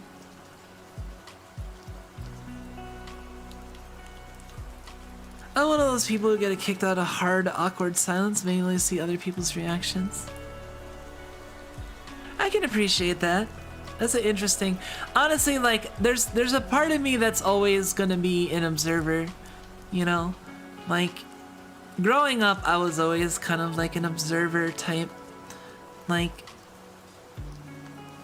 I liked people watching and being a little bit more on the sidelines and taking things in and observing. I mean, it's not that I didn't like to interact, but like I also liked observing, you know? Cause just taking things in and noticing things is interesting.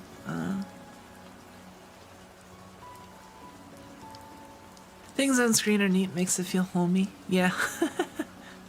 And then you got the snugs right there on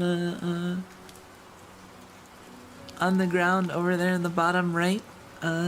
For those of you that don't know, those are you guys. That's the fandom avatars, the snugs. They're a cross between snakes and wugs. So like they're not quite snakes, they're not quite wugs, they're snugs. Wugs are a fictional animal that was used by a child language acquisition study, a very famous one back in the day that used a variety of that was testing how children conjugate verb plurals, and whether they were just mimicking what they heard or whether they were actually applying grammatical rules that nobody taught them to the words, to like, you know, like for example, wug, right? If they would show a kid a picture of this, looks kind of like a chick, right? Like a peep with legs, and they'd be like, this is a wug, right? There's one wug, and then the next thing it would be like, it would show two of them, and it'd be like, now there are two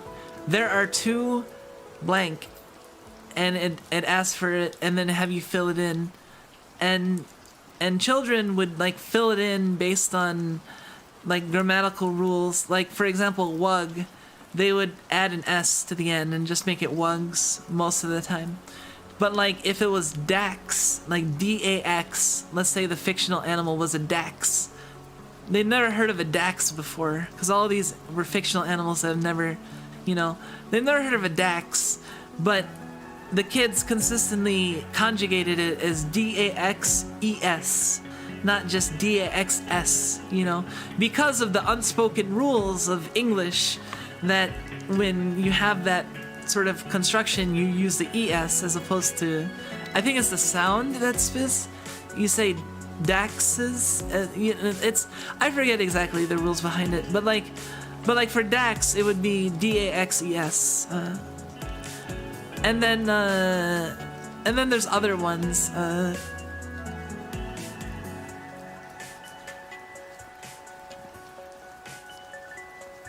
I found a Diablo soundtrack with background rain as jamming 12 hours per day. Nice. The dragon really does make it feel like home. I was concerned, and that detail really brings the room together. Really? That's funny. And then there's the coughing in the upper right corner. I don't know how many people noticed that, but reminds me of the study of games with children. The test were playing marbles incorrectly with pre-formal speech children. Then discovers that children would attempt to communicate. I think I've actually seen something kind of similar as happened to my uncle.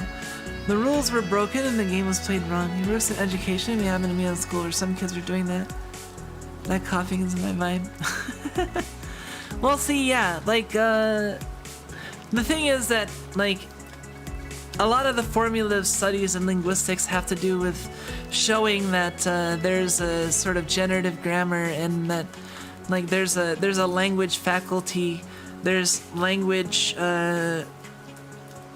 architecture inherent to human brains that are tapped into when natural language is learned, that humans automatically have a language learning capability that that goes away somewhat when they get older, but like in childhood it's especially strong and easy to pick up languages from hearing it from other people and stuff. But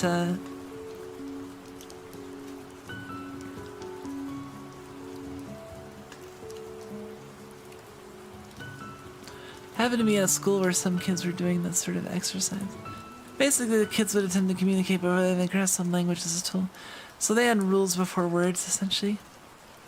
Yeah, that makes sense. That's a lot of like the child-related studies in like linguistics and psychology have to do with like what's inherent to like what is the stuff that's been learned, and what is the stuff that like couldn't have been learned, and what is stuff that's like seems to be inherent to the either the architecture or the particular, just like humans are prone to thinking this way, you know, or is it humans learn to think this way, you know? Like those are some of the questions that you come across when you're doing child acquisition studies specifically in linguistics and psychology. I always thought it was kind of interesting, like the child acquisition stuff, like, and then also like in general psychology, you know, there's the stuff that like testing like bonding of like animals to parents, and like all kinds of like psychological tests. I don't know. They're all very interesting. Like the Stanford prison experiments. That's cool. Like there's a lot of like infamous like the Kitty Pryde thing, and there's a lot of various psychology, notable psychology things that you learn about, like Intro to Psych and early on. What slates we have evolved into? Yes, like there's a book by, I think it was Steven Pinker, that is called A Blank Slate, and it talks about like what is a blank slate, and what is like, are we blank slates, or do we come into things with like stuff inherent, you know?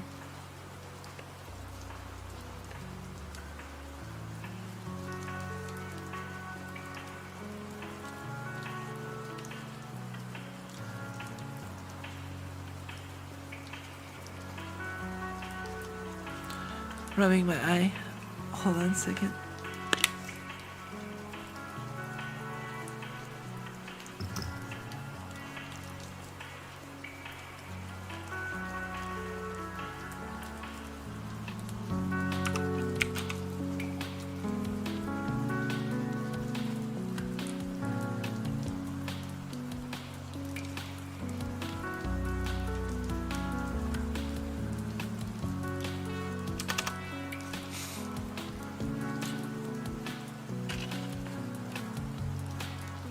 It was one of those areas that while reading Dave Hume, Kant, and various other individuals, was fascinating to see the development of that concept. Honestly, man, I've forgotten so much. Like, it's like I realize that, like, when it comes to learning stuff and like not being able to recall it, but having had the experience of learning it before, it's honestly just the imprint that memory has made on your soul in a way, you know, because if I came across it again, I would remember it, and I have good feelings about like Dave Hume and Kant, even though I can't describe to you what well, isn't Kant's did the Critique of Pure Reason, but I couldn't really tell you like much about like describe it, you know. but like I have good feelings, and I know that if I were to read it again, that like I would, you know what I mean? Like it's like you know what to expect essentially, even though you can't remember the exact details. But because you've been through it, you're like, okay, it's not gonna surprise me, but it's gonna.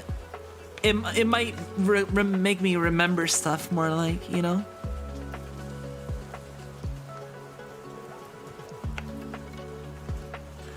You have a good impression, I dig it. You look very pleased with yourself. I actually have I should dig it out. I have a ton of like books that, like, one of the nice things that I'm looking forward to with the new house is that we're gonna get like nice bookshelves, and I'll be able to keep my books. And I have a lot of nice books, and I have some philosophy books. I have like this one like illustrated guide to philosophy that's really cool, that goes over like all philosophers and like their basic concepts. And that's honestly the best kind of book for someone like me, because I've gone into all of these in depth. I just need a refresher course, essentially. Discovered the gates of shadows. Interesting. I don't know what that means. Is that some esoteric stuff? Is that in a game? Is that could be any number of things. Is that Yu-Gi-Oh?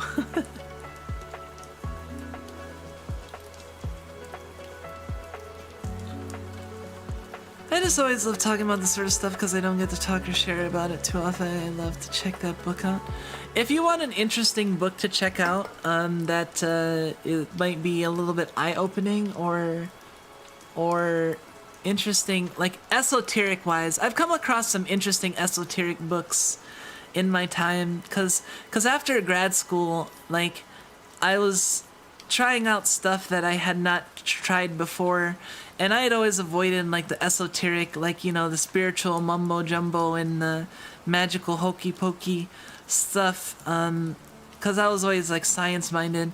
But after grad school, I gave it a proper chance, I felt, and some stuff I took away, and other stuff I kind of just, you know, is not really for me. But like tarot, I can get behind, and I've gotten a lot of use out of it. But like, you know, another thing that I've gotten, so I've retrieved a few things from like that side of things, the new agey esoteric side of things. But hold on, let me grab the book, because I forgot the name.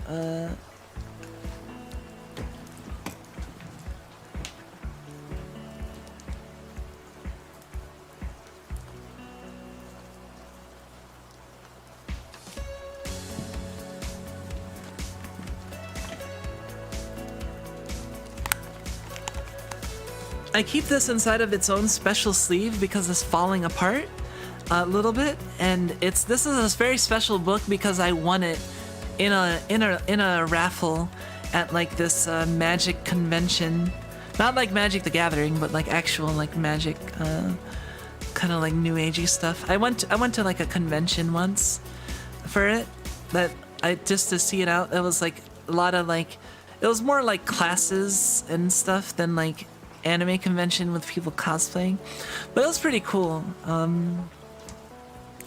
Carl Jung fan.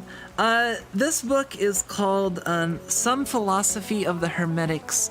If you search for it, you can probably find a PDF.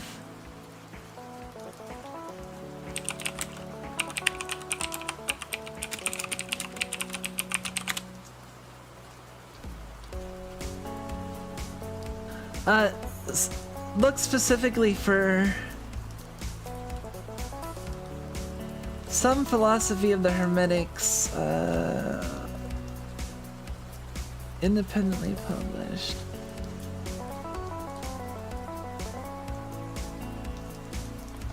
What was this by? Hold on.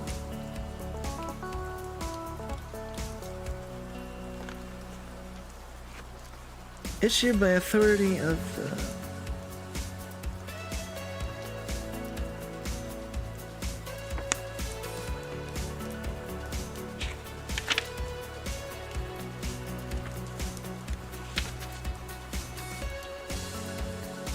Yeah, it's some Philosophy of the Hermetics by David Patterson Hatch, I guess. It doesn't actually say the author in here, but it just says it's by the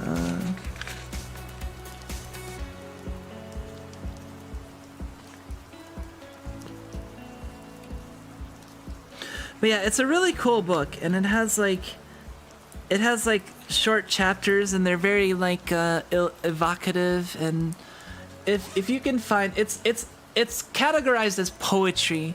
It's honestly kind of it's very poetic. It's a very poetic sort of philosophical book that's interesting, and yeah, I would recommend just checking it out. I mean it might go over some people's heads, and it might not appeal to you, but there might be some stuff that like resonates with some people, you know. That would be my recommendation. Check it out.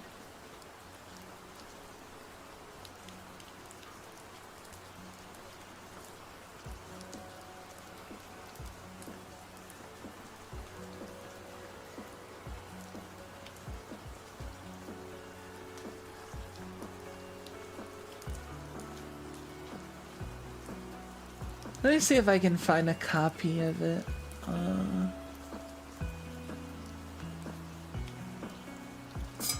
Shit. Oh, okay.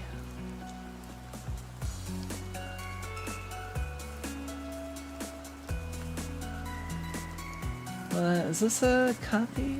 Yeah, this is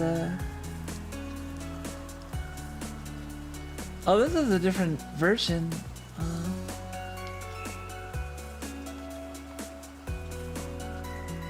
If you search Some Philosophy of the Hermetics PDF, you'll find it.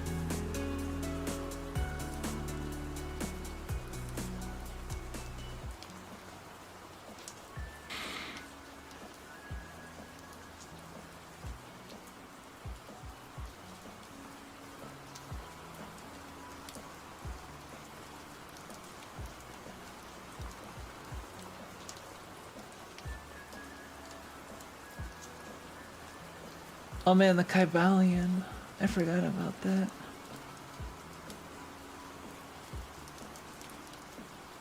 That's its own thing. That's like higher level stuff that Hermetics have some interesting like of all the esoteric stuff. I did agree or think that the Hermetic stuff was interesting.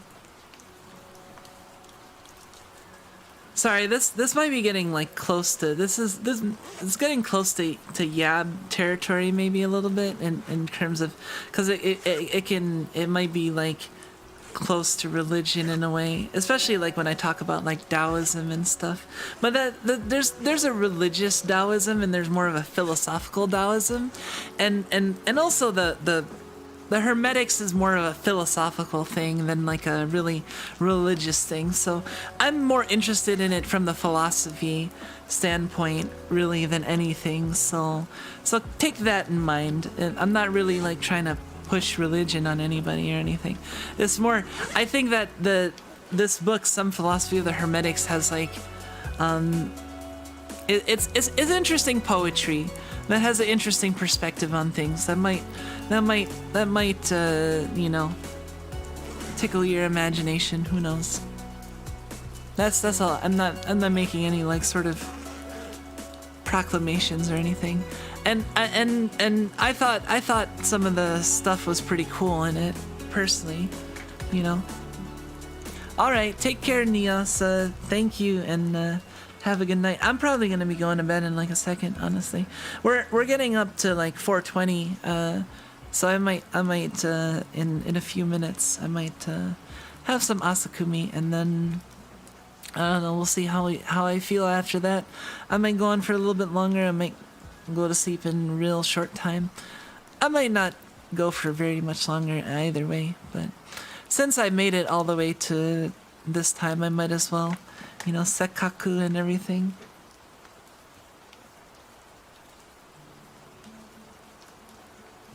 And hey, we got like 16, 17 people. Like I said, my streams at around this time tend to be bumping. Like Like, I don't know if it's because like there's not as many people around, so like my streams get shown to people more likely to it might be some sort of weird, like, because it's less busy, I'm more likely to be shown to people who are actually around, so I get shown more. Like, I have no idea how it works, because all I know is that it's a little weird that it's like almost 420 and I have like this many viewers, like 17, 14, like in the realm of like 14, 15. Kumiko ending the stream for the past 2 hours, right? Am I at 991 still? Yeah, we're getting closer. And how's my Twitter? Oh man, holy shit, hold on, I gotta take a screenshot of this.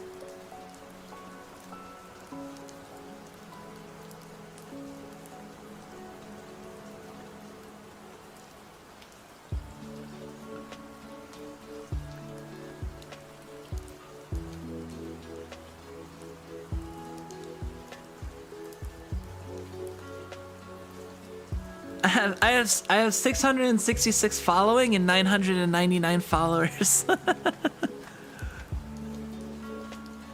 Perfect. It's the Super 6'9".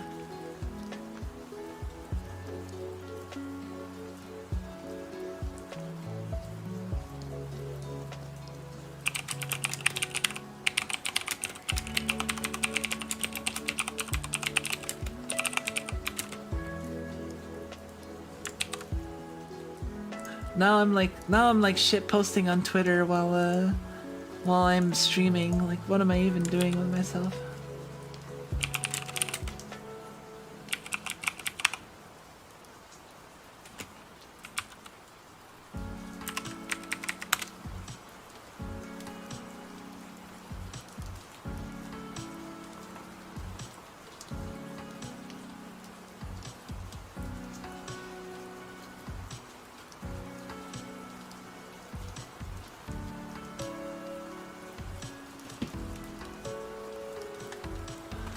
There. Okay.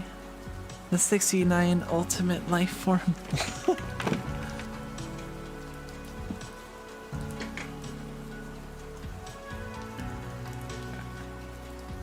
I've been enjoying, honestly, like, I do enjoy, like, coming back to Twitter and seeing, like, a big number on my notifications. That's always fun. But, I don't know. I enjoy, interacting with you guys and hanging out, and, with the more of you being around, it is more lively, and, it's like, I'm reluctant to be like, oh, I'm happier the more people there are, because I don't want to, like, marginalize the people that are already here and say that I'm not, like, because I'm happy right now with the people that I'm around right now, but that doesn't mean I'm not trying to improve and get better and, you know, get bigger and everything, you know, but I'm still, like, happy about right now. Just like I said, like, and part of me is also appreciative right now because, like, this is still very easy to handle. There might be a point where, who knows, if I stay VTubing for many years and I get popular enough, or if I join an agency and I get really popular or something, then I might eventually get to the point where my chat is just, like, so fast I can't really, like, read every message or come close to reading every message or even, like, communicate individually with people anymore. It'll be really difficult. And then it would get to the point where there'd be this weird, like divide where suddenly, like, it's easier to get in touch with me if you use super chats, and I don't know. It's like that. I know that as popularity goes up, it's not necessarily strictly like things get better. Things get different. Things don't strictly get better, but it doesn't mean I'm not gonna still want to improve and improve things, but things will still get better, but like in the sense of like my overall happiness getting better. Like I'm happy, and I don't know. I'm thinking back to like the one study, the psychological study that was like that tracked people's happiness over time, and people's happiness stays pretty constant. Oh no, I missed 420.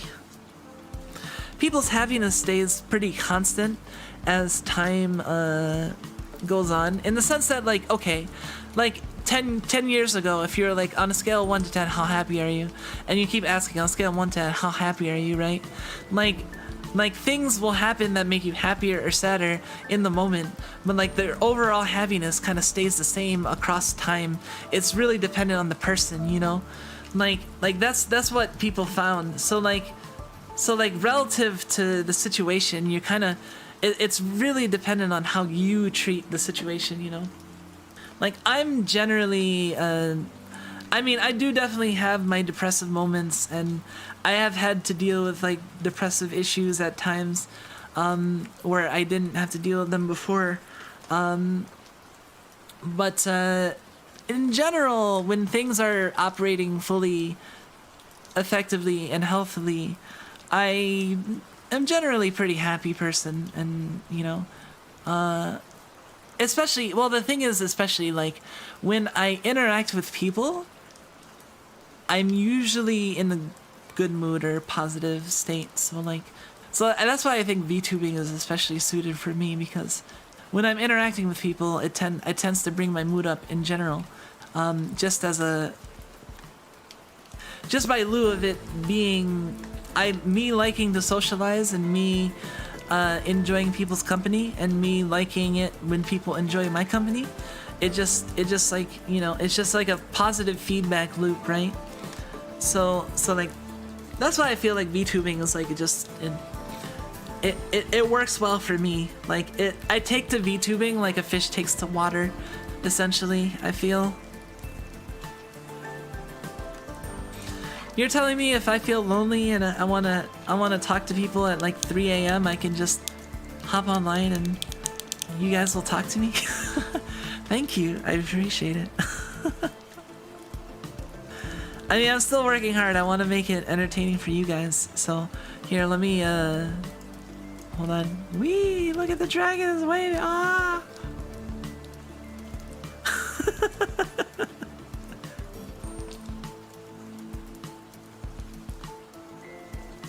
Might be less inclined to join you at that time, perhaps.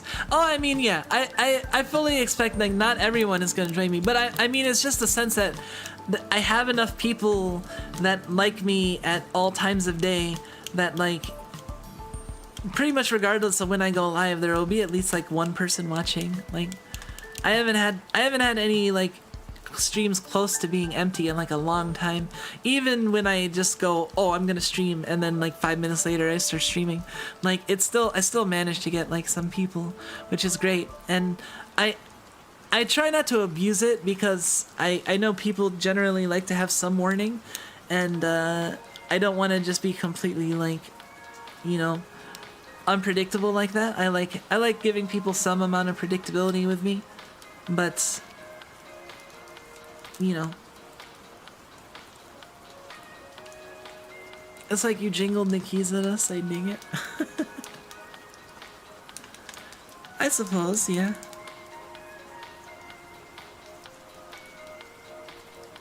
I don't know, things are going really well, and I mean, I do have my worries. Like, I always have my worries, and I see, it's good that I'm like the mom in the family, because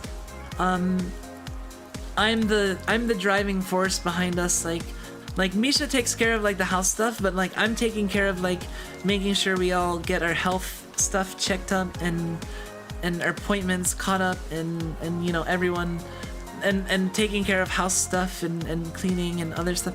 Like we have our roles, you know.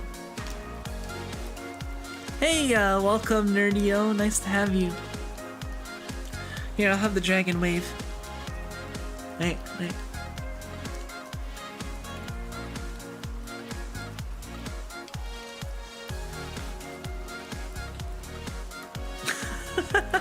I'm trying to I can't sync it that well because there's a slight delay with my model compared to when I move my.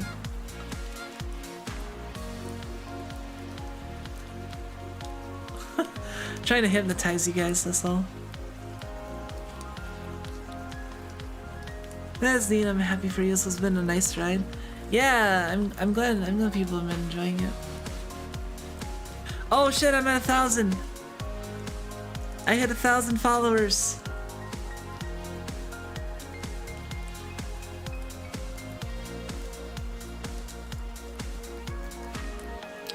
I don't know what to do. Do I like screenshot it? What do I even do? I already screenshot 9999. 999.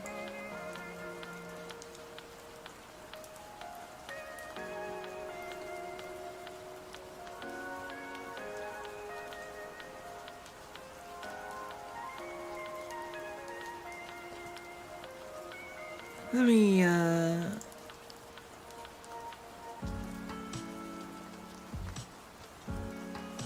I did it. Let's see.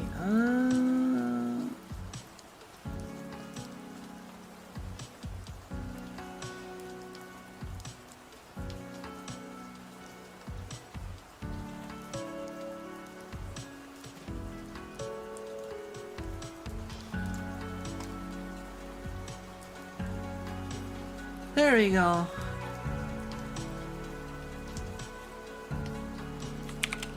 Let's put some tags on it so it has a chance of seeing by other people.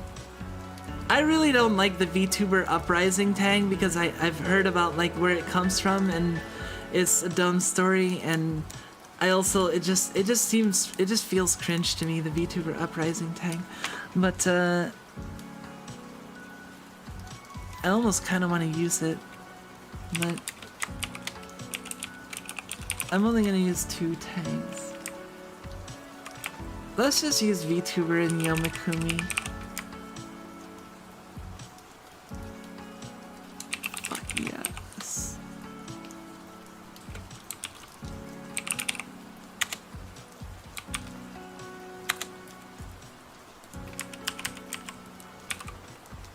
I kind of feel bad. I'm like posting on Twitter while I'm just on stream. Let's see. Rat. Snake.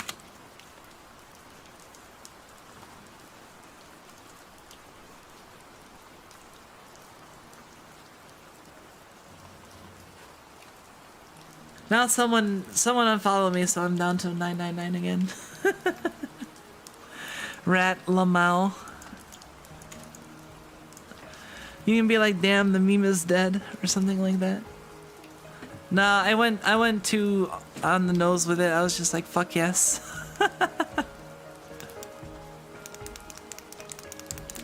Thank you. Thank you for the congrats. And my YouTube will be right behind it. Let's see. Oh, hey, the person that someone unfollowed me on YouTube. It's funny, I gained a follower on Twitter and then I lost the follower on YouTube. So someone was like, that bitch keeps posting about milestones. I'm not having it. Take this milestone. You're down to 990.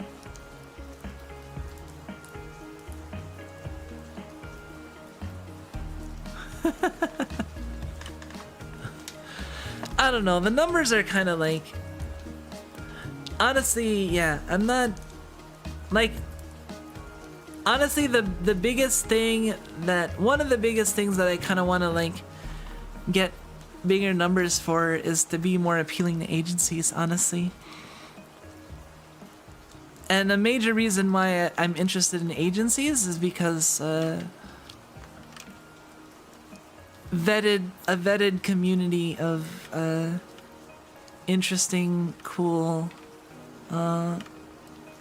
female gamers I can get along with sounds really cool. I haven't really had like a group of female gamers. I have like other female friends that are gamers, but like I don't have like a cohesive like group of you know, I haven't really had that. There was, I guess, in high school, I had like a couple of girlfriends that are, but not for a long time. And the idea of having like a gen mates or like being in a agency and stuff like really appeals to me. So imagining someone being like this bitch towards you is so childly hilarious. This bitch. I mean, that's fine. I'm still enjoying the name of our company. Is the name of the D&D company that the 4+ year campaign, like we had our story was we had an adventuring company. That was how we justified being a group. Was we got together, like we formed an adventuring company together, the original 4 members of the party. And the name of this company was the Sticks and Stones Company Bitches. The Bitches was actually part of the name. And that was named, we basically went around the table, and we pointed at each person, and each person supplied a word, and it went point Sticks and Stones Company, and then the last person was like bitches. And then we're like, okay, Sticks and Stones Company Bitches is the name of our company now. It's a great name. I like it. Let's go 1K, baby. 1K is my first 1K of hopefully many more 1Ks. I don't know. I don't want to go anywhere as, you know, as Kumiko. Even if I get accepted to Hell's Kitchen or something, for instance, I would still want to be around as Kumiko. Like, I wouldn't want to like graduate. I don't know if I would be like forced to, or I would hope not. But like, you know, you know what I mean. I'm trying not to like talk too much about it because, you know, but like I mean I'm not like anything but right now, but I don't know, I'm just saying that like I don't want to go anywhere. I, Kumiko, don't want to go anywhere, even if I end up getting busy in my other parts of my life, and I have to stream less as Kumiko. That might happen, but I wouldn't want to like cut out my content completely. I feel like even in that case, like I would still want to like check in and say hi and stuff. And I've actually seen that. I've seen other like Hell's Kitchen applicants who have also continued to stream on their own, continue to do cooking on their own.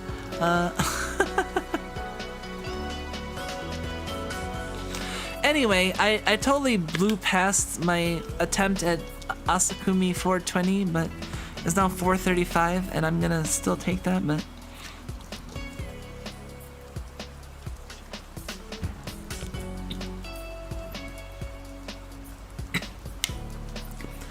let me just take a drink and yeah, give me like a minute. We're gonna have a minute of silence and rain sounds. So let's enjoy.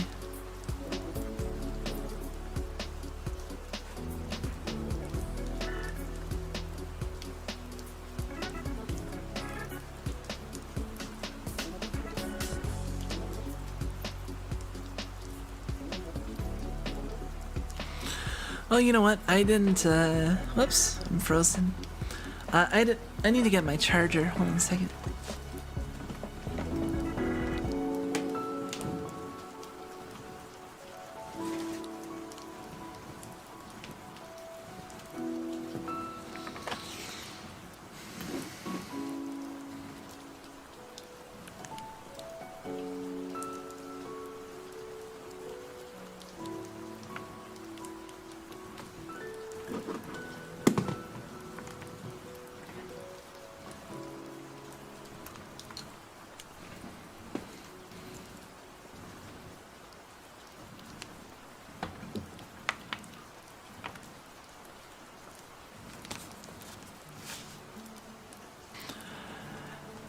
So I've randomly decided, I haven't had the asakumi yet, but I'm going to prepare it in a second. But I want to declare in advance that if I forget, you can remind me. But I want to declare in advance, I want to share with you some lore stuff. Specifically, or at least my interpretation of why do I have heart pupils at all times?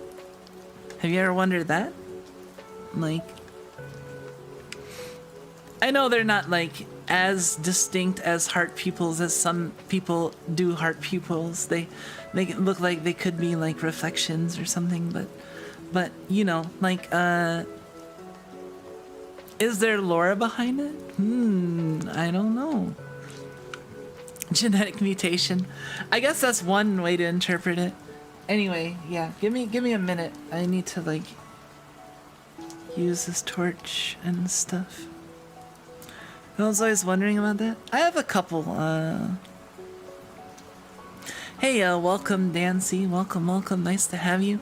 We're just kind of chilling out with listening to rain sounds while looking at this dragon and reminiscing about D&D and talking about my content and stuff.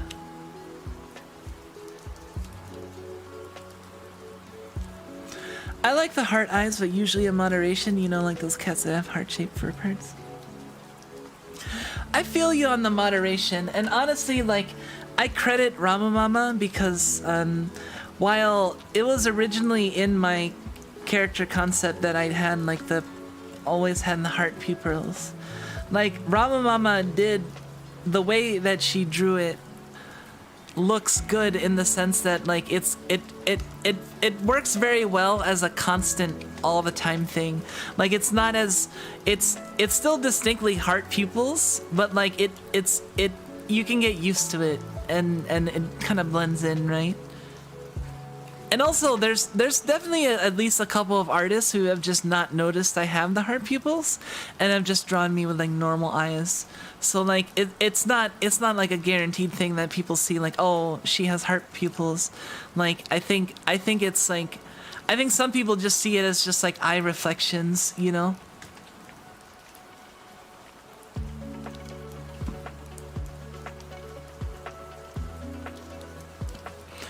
More curious with the eye color?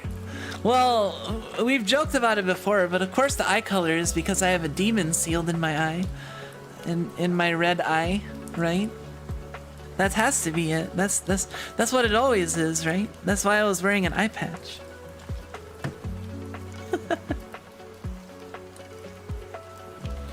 I have other reasons why the heterochromia, but that's the kind of joking reason. Or how joking is it? Or is there a shred of truth to it? Who knows? Heart reflection like a Satori. Yeah, I do like Satori and Koishi a lot, though. I'm not gonna lie that I do have an affinity for them. Koishi and Satori. But that's part of the reason. I mean, it's hard to say that's part of the reason. I'd say that's one of the influences. I wouldn't say it's like strictly a reason, but like there's a lot of the things related to me are not like any one thing, but it's like a number of things that sort of like kind of coalesced into the feature that I like for example, my hair ties thing is kind of like a combination of like Suwako and Reimu's like hair tubey tie things, and just like the general like having the side hair ties, and also liking them. They're distinct and I enjoy them. Anyway, give me a minute.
Sorry, I can't really talk. My hands are occupied. Okay. I didn't really have to mute it because it's not like you can really hear the torch over the rain, honestly.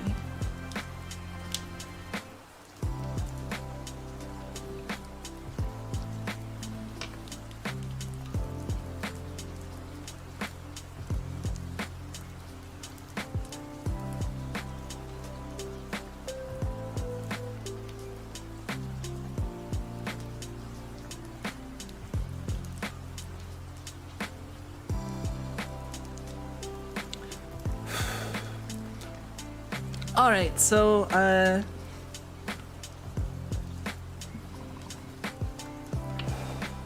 the heart reflections, or the heart pupils have a couple of, well, they're more like heart reflections, because the pupils are behind them, but, we can call them heart pupils, because the people typically call them heart pupils, but,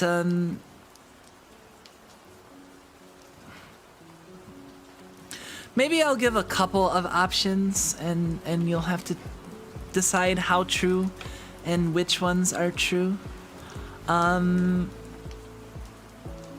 It could mean that I am in a constant state of being hypnotized. Possibly, who knows? Or it is representative of the fact that I have a tendency to be very affectionate and just be an affectionate person in general. And yeah, it's honestly that has a lot to do with it, and just that I basically always have the heart pupils on, because kind of like having the rose tinted lenses in a way. Kind of, I look at the world with a romantic's eyes, you know. And see, that's the secret. I talk about how I don't wanna do the parasocial thing, but secretly I have to avoid being too parasocial with you guys. I was actually, I remember, who was it? I think it was Pippa or someone was talking about, or I remember someone was talking about the parasocial thing, but like not just talking about it from like the viewers to the streamer, but there's also the other way around, from the streamers to the viewers, you know. There can definitely be a parasocial aspect, and no, that I mean, it's the joke that is that I am naturally an affectionate person, so like I am. That's why you always see the heart pupils, because essentially I'm usually. I mean, I'm pretty friendly and I don't know. It's rare that you see me like do stuff like glaring at people or giving people nasty looks. Like, you have to really cross me in a bad way in order for me to like give you the death stare, which has happened a couple times. Like someone stealing my parking spot, I've given people the death stare before. Parasocial. Hold on a second. My bad taste in my mouth.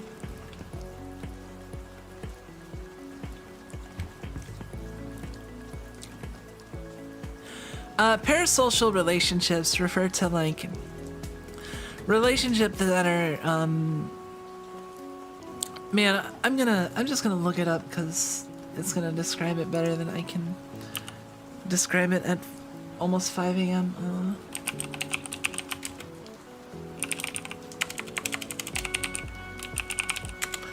It's basically, well, to put it in my own words before I read you the definition, but essentially, like when you get too attached to like streamers or entertainers, or like, you know, basically people that like, you know, there should be like a respectful distance between, but like you get too attached and you treat you see them as like being like your close friend, or like like that sort of thing. Like there's a parasocial aspect because you're basically like going past the boundaries set between being like, you know, viewer and entertainer and trying to get into like the actual friend sort of like close, you know, and that's like a violation of boundaries. And also just like, you know, a relationship here, this is what it describes. Parasocial relationship refers to a relationship that a person imagines having with another person who they do not actually know. That's the thing. And that's the thing with streamers, it's a little bit like it's easy to get into the danger of parasocial situations because you with streaming compared to like TV, it's a lot more personal than TV because you're talking directly with the streamer and you're actually interacting and you know, you're making content together essentially. But there's still like a level of separation that, like, you know, and parasocial relationship would be like for example, people thinking like, oh, this VTuber is my wife, you know. I don't care that they're I mean, yeah, there are other people, but no, they're my wife. Trust me. Like that's just how it is. It's just, you know what I mean? Like that's like having a parasocial sort of thing, you know. Like imagining, like that's like you see like a Fubuki, like, you know, being like the no wife like friend, you know. That's essentially like the avoiding. That's the idea behind that is the avoiding the parasocial like I'm your wife thing, you know. No, I'm your friend, you know. But even friend is like, some people have a very strong definition of friend. Like I tend towards the stronger definition of friend, and I'm aversive. I don't want to I just don't want to casually just call people my friend, you know. Like I don't mean like, oh yeah, you're my friend, and not mean it, you know. Like to me that there's a weight behind that. Like, you know, you guys are my snugs. Like you have a certain status, but like, you know, I wouldn't say like specifically like, I don't know. It's a little different from friends, you know.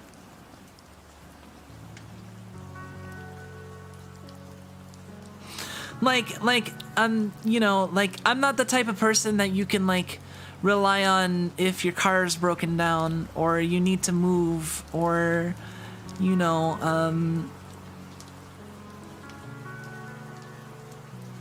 something really bad happened early in the morning and you need someone to talk to. Like I just can't, like, as much as I want to help out people and I care, and I do actually, that's the thing, like there's the parasocial, like I do care for you guys, you know. Like it's not like I'm like heartless or anything, but like I also acknowledge that there is a separation that needs to be there for my own safety as well as for yours, and not even just for my safety, but like for my sanity and for my health, you know, because I can't stretch myself so thin, you know. Especially the more popular I get, like the more thin I would have to stretch myself in order to accommodate everyone who makes demands of me, you know. So I have to have boundaries, right? Like, and I feel like people understand that. Like I don't really have like the viewers. I don't yet have the viewers that are like kind of really pushing those boundaries. I think you guys are pretty good, but like, you know, just in general, I'm just, you know, like that's the sort of thing that like some streamers like are just kind of blaze through and will give you the girlfriend experience and stuff. But like, no, I'm not really that type. Like, you know, you guys know about Misha. I don't keep Misha a secret, you know. And other stuff like I'm pretty different from that. But like some streamers will like, you know, be like, oh yeah, you guys are I love you guys are my best friends, like, you know, I care about each and every one of you, like it's special, like that's the thing that I try to avoid, like that sort of like you guys know I care about you, but I'm not gonna like ham it up and like you know, like, oh yeah, if your car's broken down, I'm gonna go, like, you know, go help you out of a bind and that sort of thing. Like that's just not my, I can't be that for everybody, you know. Like in order for me to serve my best function, I have to kind of be for everybody in a sense, like as a VTuber, you know, and have a certain boundary. But that way, that allows me to to do things that I wouldn't be able to do otherwise, like being able to have like, you know, 3-hour long streams where I'm just talking and chatting with people, because I couldn't do this if I was having like an actual like if I was having like a talking out loud, or if I wasn't the one like managing or controlling things, like, and being able to control the flow of conversation. Like, it's a lot more fatiguing being in other social situations, but this particular, I'm very well suited to it, you know. I love you guys as a brother. It's like, you know, like that's and see, to get back to what we were talking about with my lore and with the heart pupils, that's the thing you should think of when you see my heart pupils, is the me grappling with that parasocial aspect, is that I'm naturally the affectionate type. You know, I'm the type of person that would want to be like, I care about you guys. I love telling the people that I care about them. I love reminding them about it every day, you know, like if I can, right? The people that I really care about, like, it'll just naturally come out. Like, I mean, you know, but at the same time, I know that I have to like be careful, and to a certain extent, at least when it comes to VTubing. So you can think of that as a sort of like my heart pupils are kind of like me making hearts towards you at all times because I care about you. But like I also keep a distance, you know, a respectful distance. But yeah, that's the whole idea behind the heart pupils.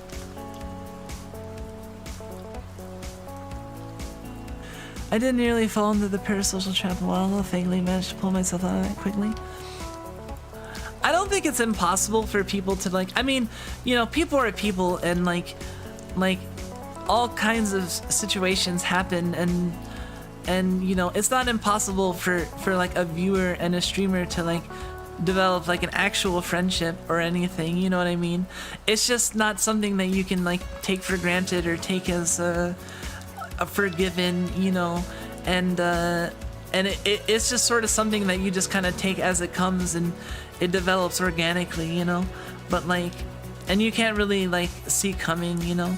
But like most of the time, yeah, like sometimes you'll get in a situation where like you'll get too attached, or you'll realize you have to take a step back, or you're too far, or like the other person is being too, you know, parasocial with you. Who knows?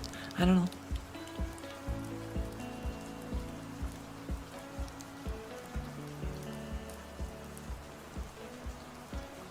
You should change your heart pupils into the one meme where one person does heart half and the other just a thumbs up. Oh, yeah, I know that meme. Cause like the heart hands, the two hands forming a heart, but like one is just a thumbs up. That'd be funny. I'm trying to think how I'd do that. Parasocial gets a bad rap, but as long as you engage with it as fiction, understand those layers to this, you can just have fun. Cause that's what it's about at the end of the day. Yeah, like honestly, like that's the thing. Like for example, people know that you should take like advice from like VTubers, or like even VTubers that style themselves as like, you know, advice corner. You should take it with a grain of salt, and you know they're gonna also have disclaimers when they say it, like, you know, I'm not a professional, and don't take it as a grain of salt, that sort of thing. But like, you know, if you're able to engage with it on the level of take it or leave it, it is fiction that can be more real or less real depending on a certain amount of investment into it. Like you can get something out of it meaningful, and it can enrich your life, I feel. Like I don't try to pretend that, like, you know, Pippa is my friend, even though I'm like sub to Pippa and like a member, and like I talk in her chat a lot, and like you know, she'll occasionally like respond or like whatever, or I send super chats. That and there could easily be like a parasocial thing, but like, you know, I try to remind myself, like, you know, like also not only that, but then there's also like the professional, like, you know, where I'm a VTuber and, you know, she's got a lot of stuff going on. I'm also like, you know, I mean, you know what I mean? Like I can still like admire VTubers and have and feel like a connection with them without it being like fully parasocial. It's like, I don't know, like when you talk about parasocial as imagined relationships, like this is gonna sound like this is gonna sound bad in some ways, but it's like all relationships are imagined in a way, you know, like it's just that the relationships that end up working are the ones that are mutually imagined, you know, right? Like that are consistent across multiple people that agree with that, you know. It is an imagination. There's nothing set in the world. There's nothing written in the world. These relationships, it's in people's heads, right? Like I mean, yeah, some people like do make stuff that and have like bling and fandom stuff that like indicates that they're a fan of this person, but like ultimately those relationships are in the head. Like it's on how you relate to people. Otherwise it's just stuff, you know? Like it's how you imagine it, and I mean that imagination can have its basis in reality and it cannot have its basis in reality, but like as long as you take, I feel like, your imagination with a grain of salt, it's okay to have a certain imagination as long as you don't, like, you know, you don't go too far with it, you don't take it seriously. It's like the whole, like, you know, it's not a professional advice, like it, you can engage with an advice columnist VTuber and tell them your serious concerns that you need actual advice on, and still take it with a grain of salt, and still realize, like, I'm not gonna take it as gospel truth, you know, like, but still get use out of it, right? And you can't deny that that could be useful. Like the VTuber might have a lot of experience in that subject and may actually have some pretty good wisdom, you know? You never know. Like just because they're a VTuber doesn't mean they're spouting bullshit.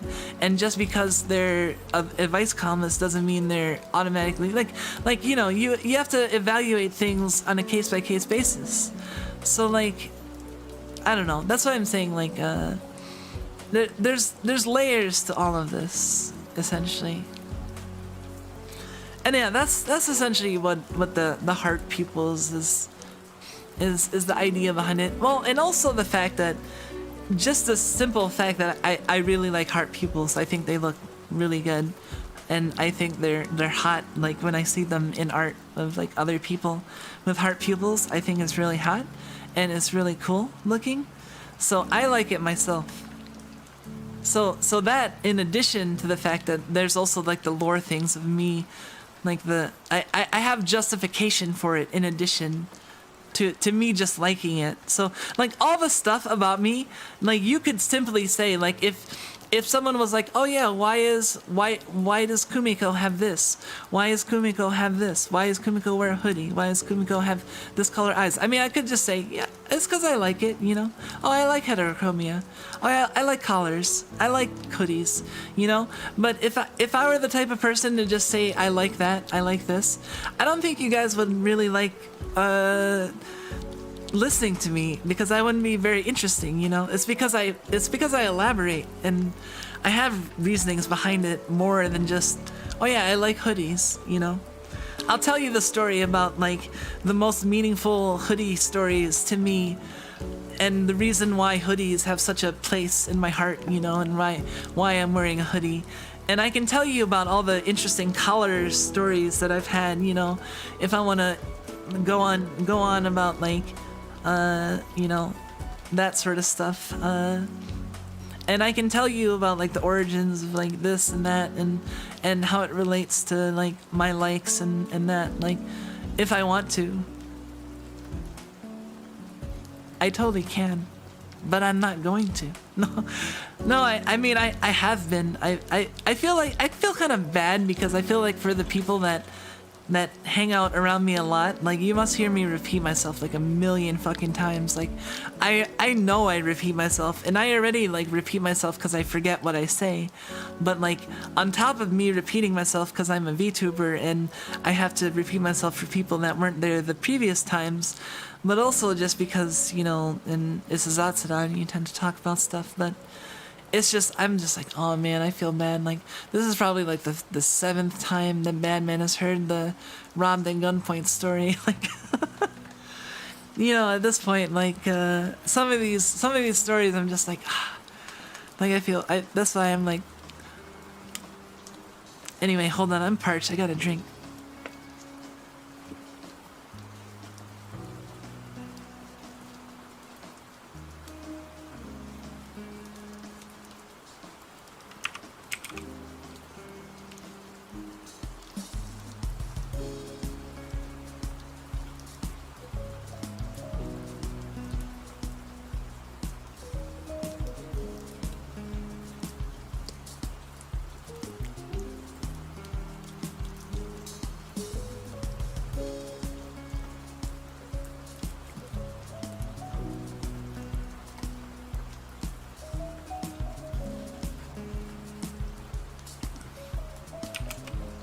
Oh shit.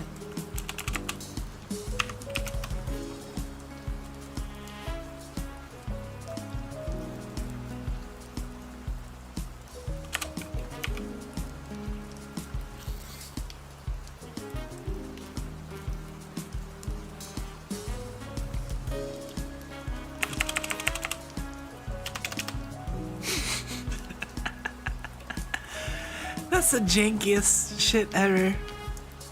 You want charming jank, you come to my channel.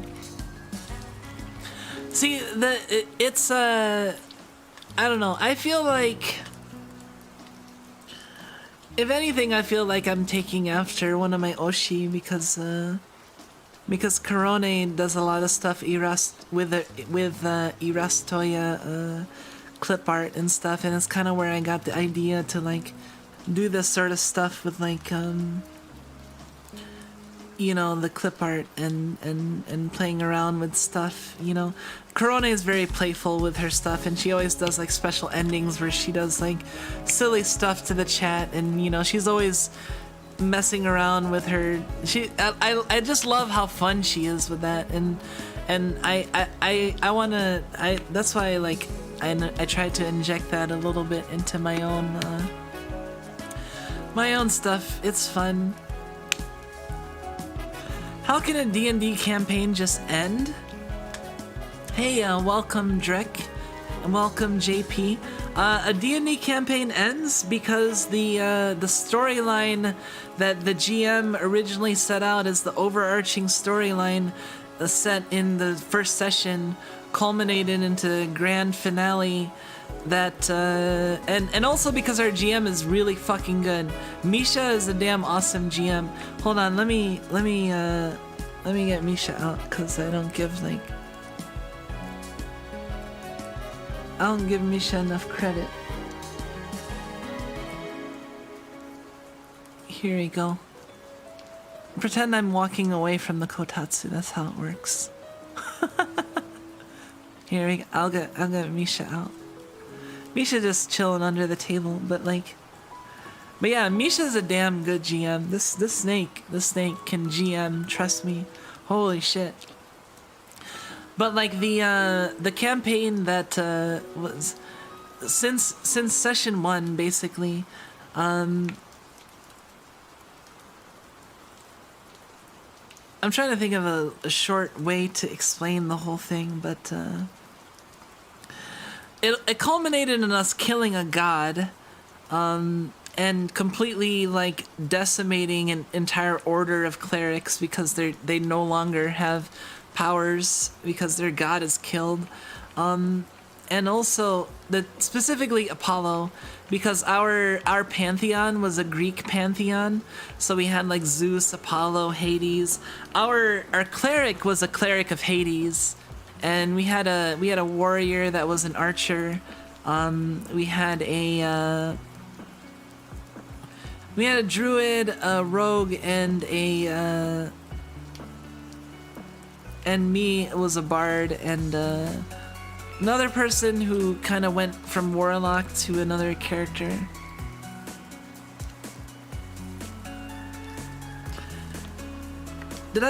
Did you welcome JP before? Did I miss that? I'm not really sure. I might have welcomed JP. If not, you got a second welcome. But yeah, the other way that a D&D campaign ends, yeah, like our GM was very good and had a plan from the very beginning, and it ultimately ended with us at level 16. We started off at level 3, and we ended at level 16. He wanted to start us at level 1, but we negotiated for 3 because we were so used to starting at level 5 with other people that, like, no one starts at level 1, you know. But Misha wanted to start it at level 1, but we negotiated for level 3. But no, we played until level 16, and it just ended like we got all the pieces together that got the map to paradise that had the artifact that could bring the gods back, and we had the epic final showdown where my character sacrificed herself to basically become immortal and but be stuck in paradise forever. And yeah, and then we had the epilogue today. Like last Friday was the final session, the big finale. It was centered around Rush's Xanadu, the song. The song by Rush, Xanadu, is like Apollon. Basically was the mad wizard or the mad sorcerer. He wasn't really mad, but like he. Basically, the story was that it was a D&D world, but there was Greek gods, and it started out the Greek gods were like how the Greek gods were. They lived among the mortals, and they really fucked with mortals, and it really sucked for a lot of mortals because, you know, the gods would wage wars and play around with people as pawns and fuck around and, you know, just treat the mortals like playthings, right? And it was an unpleasant time for a lot of mortals. But Apollon ended up basically banishing all of the gods by using the arms of Atlas to lift Mount Olympus from the mortal plane into a separate plane of existence, separate from the earth or from the world, so that it could affect it. Like the clerics could still get powers from the gods, but they couldn't like go there directly. So that Apollon basically like liberated the world from the gods, but then he set it up so that he set up a map and set it into an orb, like a map of the world. Oh, what happened? Wait. Oh yeah. So when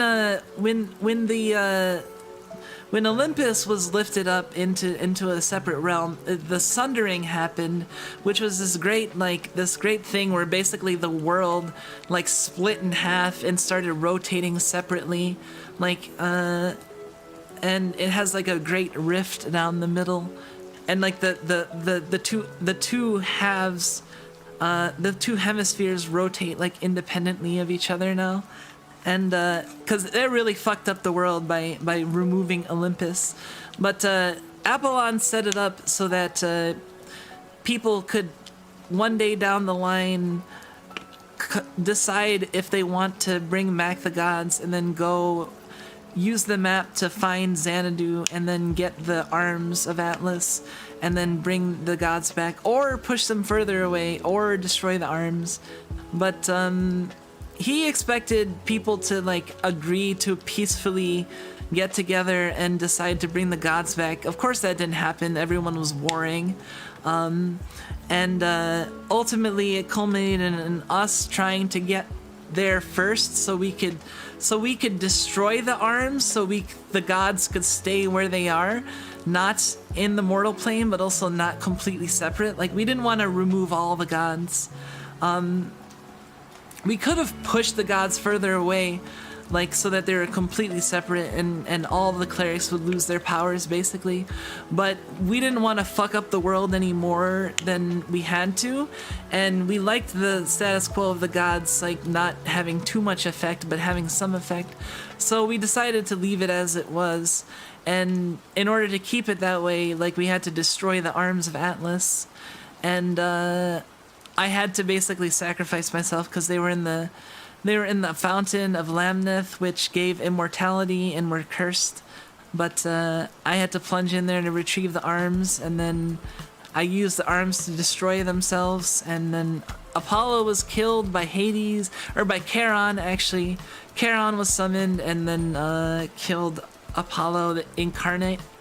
A lot of shit went down. A lot of shit. You have to imagine, like, this is like, we had like over 70 sessions, like 80, like I don't think we were in the hundreds, but like we were trying to play every other week. And we were playing for like 4 years, 4.5 years, I think was the total amount of time. So yeah, that's how you end a D&D session. You have a really good fucking GM and that has a plan, and you have a good group that actually sticks through. It's hard, it's very difficult, but it can work. It's just like, it's just like other things that are really difficult and can work. Like, for instance, like poly stuff. Like, some people are like, oh, that shit never works, but that shit can actually work. But like, just like D&D campaigns, like that shit hardly ever works, but it can work. No, not Xanadu like the song from DDR. Xanadu like the song from Rush. Rush, the prog rock, the band, old band, very famous song. It's not the first thing that comes up when you search Xanadu, but if you search Rush Xanadu, you'll come up with it. It's an 11-minute song. It's a very long song, and the whole like first like 5-6 minutes is like just lead up to like the actual lyrics, which is great because Misha played Xanadu for the ending and like used the beginning as like a recap, and he had rehearsed like a speech of like the talking about like all of our exploits leading up to that point. It was amazing. Like it was I told Misha afterwards that I wouldn't trade instant admission into Hololive for missing out on that. Like it's to the point where I actually feel emotional saying that, because I feel that strong. I feel that strongly about how awesome it was.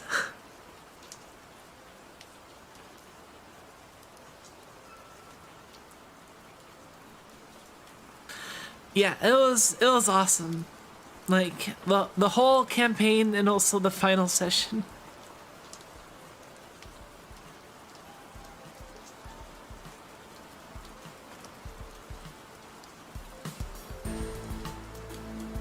What's up? You gonna be real about what? You need to go the fuck to sleep. Go the fuck to sleep. I'm not even forcing you to stay up.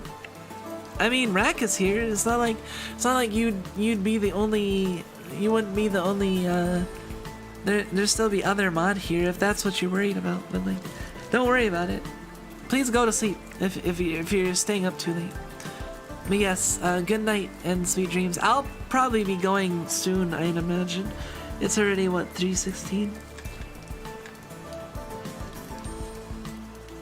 Well, 3:16 is kind of a auspicious number, especially now that I'm like crying now. I'm not like, well, I'm just a little teary. I haven't actually like started bawling or anything, but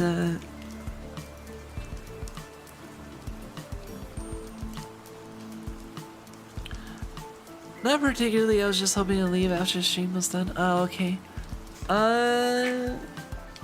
Do I want to be nice and just end the stream? Because honestly, it is really late at this point, and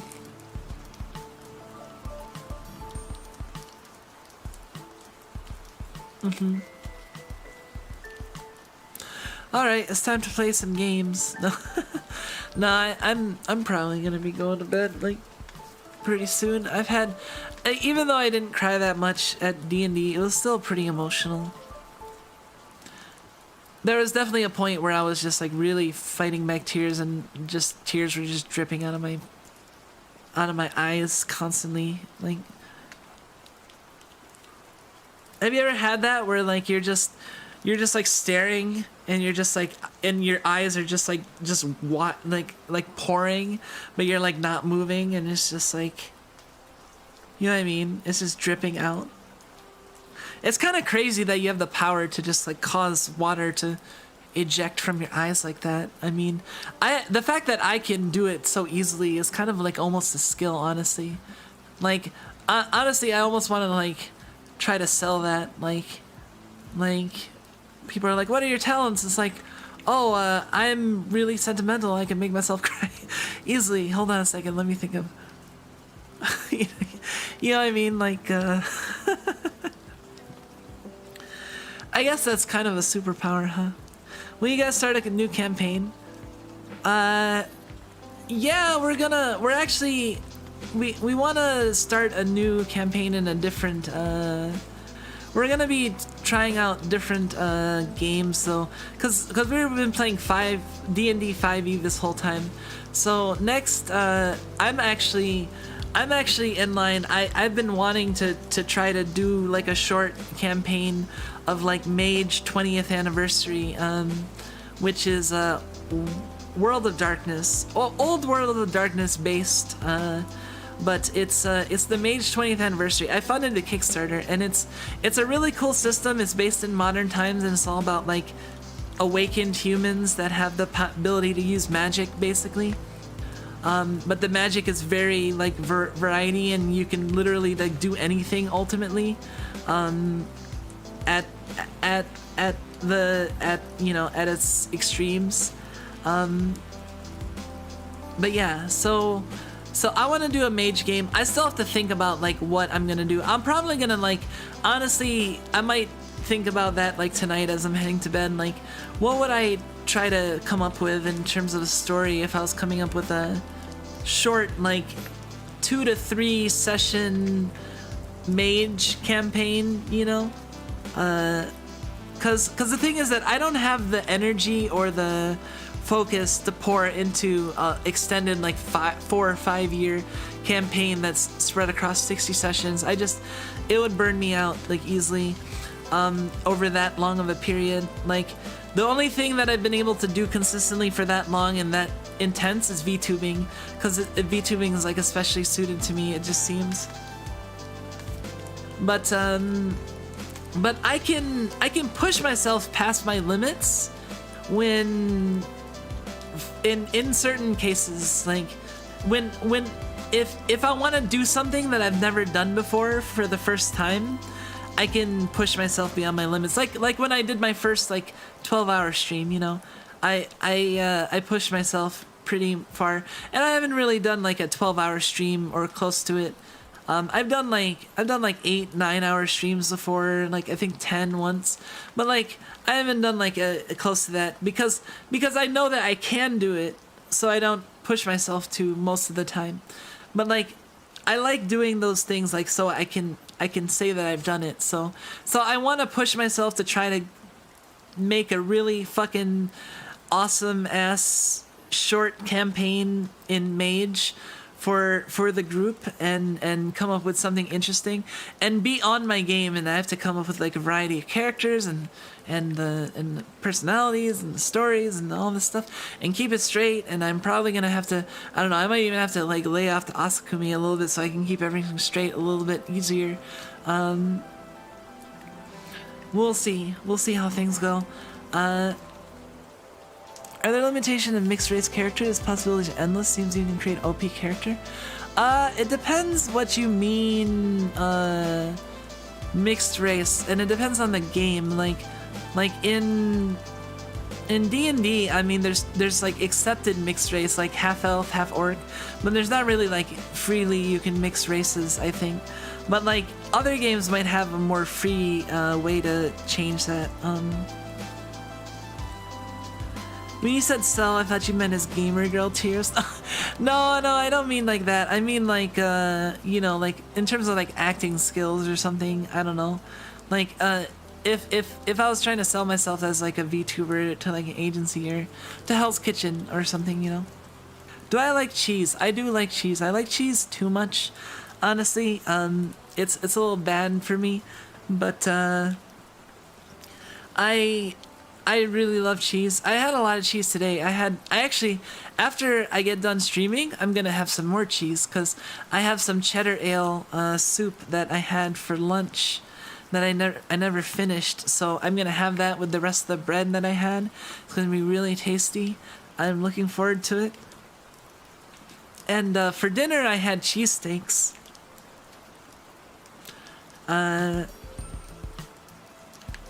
Yeah, I'm kind of like, I don't know. Depending on the group you play with. Some people let you mix races aesthetically but choose one race mechanically. Yeah, that can be another option. Like some people don't care so much about the mechanics as long as it fits some rules and it's not like, you know what I mean? If it's like a cosmetic thing that can change, then it's not really that big of a deal. Like if you wanted to play like another furry race, some people might just use the kitsune as a template, you know, in Pathfinder or something.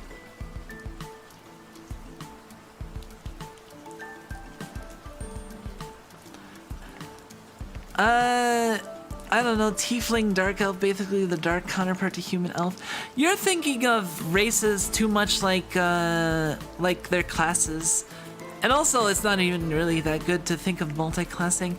Like, races are more individually, like, good, and it's not so much of a mix and match. Like, there's not assumed to be interbreeding to where you have mixed race. There's usually accepted mixed race. Like for example, in D&D, there's half orcs, there's half elves, but there's not like half gnomes or half quarterlings. You know what I mean? But the thing is that there are reasons to be just human or just elf. Like they have their own cultures and they have their own mechanics, and like for example, humans get an extra feat and an extra skill point at level up and stuff. They're good at general purpose. Like they're not anything they're bad at. And also some people just like aesthetically playing humans, you know. I know someone that just doesn't like playing races that aren't humans in fantasy games. Like they always play a human. And like other people will play elves and orcs and goblins and gnomes and all that stuff. They always play a human. Like, and that's just them. Like, you know what I mean? Like there's just some people that just human is just what speaks to them, you know, and they just even in a fantasy setting they still want to be human. And that's just how it is. Some people always want to be an elf. Not a half elf, an elf. Always an elf, you know. A specific type of elf, maybe, but like, you know, like it's a lot more for what you want to be and what your aesthetic is, and also like the individual benefits of that race versus like thinking like, oh, I want the benefits of a dark elf and a gnome. Like you shouldn't think of it like that. You shouldn't be like, oh man, humans are kind of broken like this and elves are kind of broken like this, so let me make a human elf that's broken in these both ways. Like you shouldn't think of it like that. Like that's not how, like half elves already have like ways that they're kind of like humans and elves, but like, you know what I mean? Like that's not like there's ways you can make variant humans. Like honestly, the easiest way to make a variant is to make a variant on human, because humans are already like pretty like template like humans in D&D are basically like you get an extra feat, you get an extra skill point, I think. Or I don't know if there's skill points in,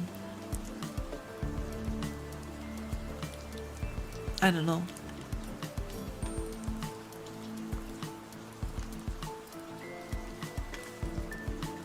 I haven't actually looked at my my numbers in a while. Hold on, let me check. Okay, it's been staying steady. Hey, that's pretty cool. I've been having like a constant group around. But I think my eyes are starting to water a little bit, and I need to refill my drink anyway. So I think I'm gonna end this stream. But yeah, it's kind of funny the song like went and ended the way it did. But yeah, I am going to end the stream for tonight. I mean, it's not like I'm not streaming in like 6 hours. Wait. 8 hours. 7, 8, 9, 10, 11, 12, 1, 2. 8 hours and 31 minutes I'll be streaming. Again, I'll be streaming Yu-Gi-Oh! And I'll get some sleep in between. I'm not the type that sleeps 8 hours in one sitting, or even like 7 or 6 hours in one sitting. I'll often like sleep a couple hours and sleep more later, and then kind of throw it around, and yeah. There is a lot to consider, but honestly, I would say don't try to min-max, don't try to optimize for your race. Just go with what you think is cool, what you like, what is like, oh, I like dwarves, I think they're cool, I think they look cool. That's enough reason. Go with that. Like you can, I have picked like races that are like, oh, I want human, because I like humans, and also I can use the feat. Like I have other reasons. Like I can have reasons that involve like the specific aspects of the human, like the feats and the stats and the specific traits that they have that are different from the other races. But like ultimately, I'm not gonna play something as like, oh, I hate this is gross, but it has good stats. Like, no, you should not play something you don't like just because it has good stats or something, you know. It's not that type of, it's like you shouldn't. I think tabletop and D&D and that sort of stuff is best enjoyed like not being to that extent. Like you want to have your own personal flair, and you want to, and it's not all about min-maxing, because you don't have to play at the exact optimal, or else you're gonna lose. Like if you do, that's a bad GM, honestly, because unless they're a GM that comes into it saying like, okay, this is a hard campaign, I'm gonna test you to your limits, it's gonna be grueling, you might die a lot, I'm gonna be a stickler to the rules, all that stuff. But most GMs are not gonna be like that. Like, you know,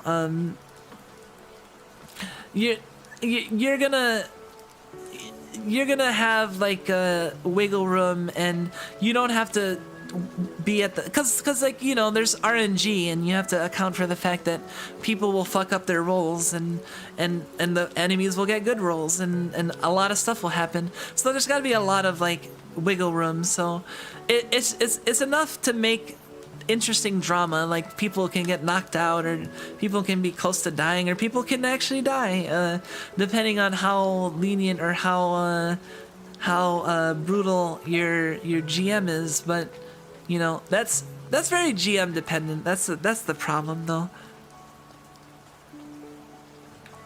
Here, let me change it to something here. Okay. I'm gonna change it to this because it's a little bit upbeat, and I want to be upbeat before ending. Even though this isn't a Peppsen song, this is from Dova Syndrome. I think this, I forget who this is by. But most of my music is from Peppsen, because I got an LP or an EP from Peppsen. I commissioned him for music for my channel, and a number of those tracks you've just heard. Not all of them. Some of them are tracks from Shapes.io that Peppsen did that he said I can use for my channel as well. But some of the tracks are specifically made for my channel. They're actually up on I'm going to retweet them like probably tomorrow, honestly. I've been meaning to retweet them because I know they've been put up on Twitter and they're around, and some people said they were listening to them, and I've been meaning to get to them, but you know. Peppsen, Peppsen. He's a music he's a composer, a musician that does music for like video games and other stuff.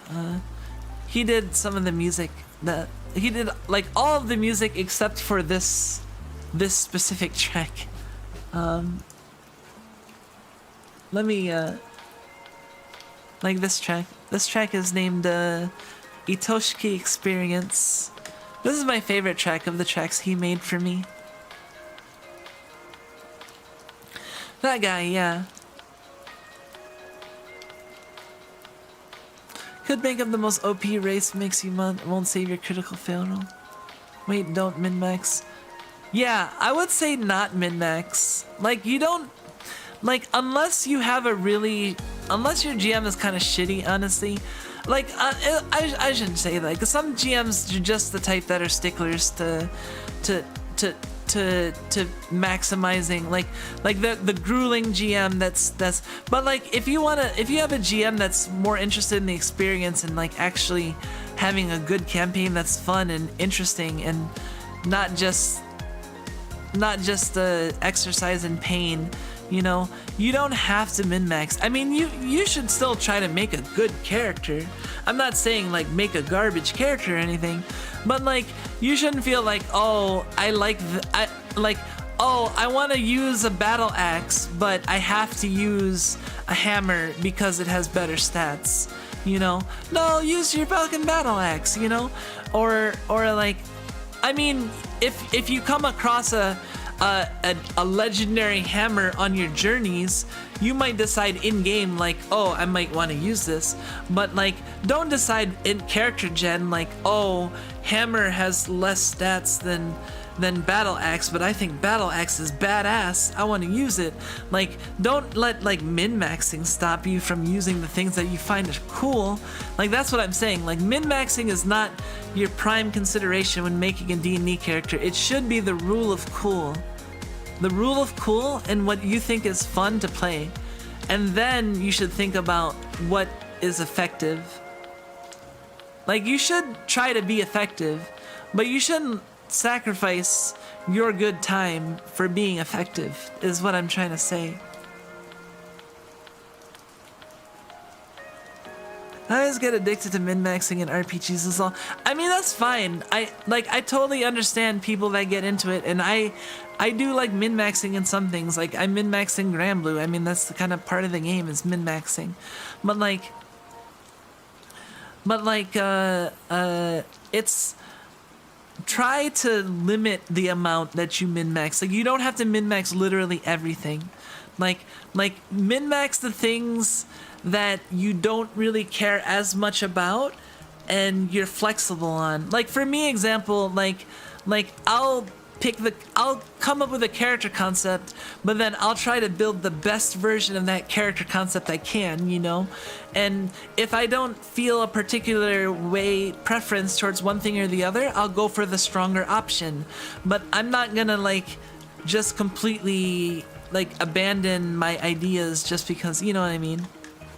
I'm not gonna lie, I also adapt my ideas based on what is good, but like, you should not be trying to min-max so hard that you're like sacrificing what you would think is cool or a good time, you know? Because ultimately you're gonna be playing a character that has a living, breathing character that has a life and is a character like from a thing, you know, like from a story. Like, characters and stories aren't built for min-max purposes. They're built to fit a story and be interesting, you know? Like, min-max your interestingness. Think about it like that. Min-max your enjoyment of that character. Yeah, optimize for the fantasy.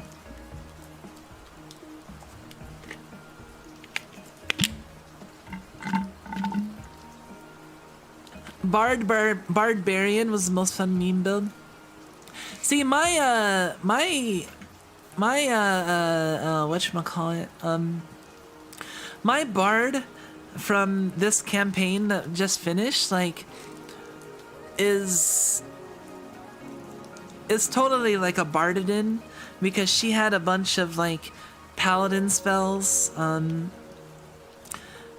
because of magical secrets allows you to get spells from other disciplines or from other classes. So I was able to get paladin spells like circle of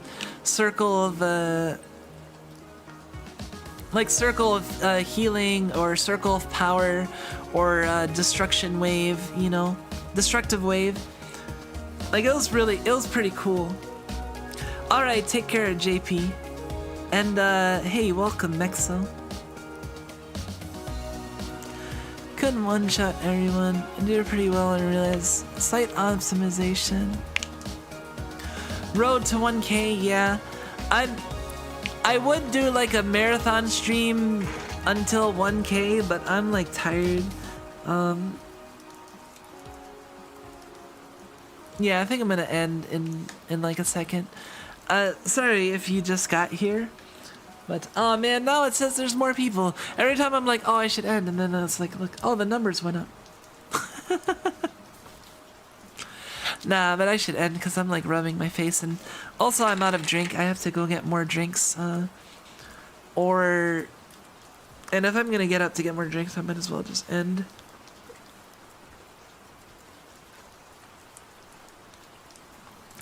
Max out the fantasy and fun if such leeway exists, I'm okay with that.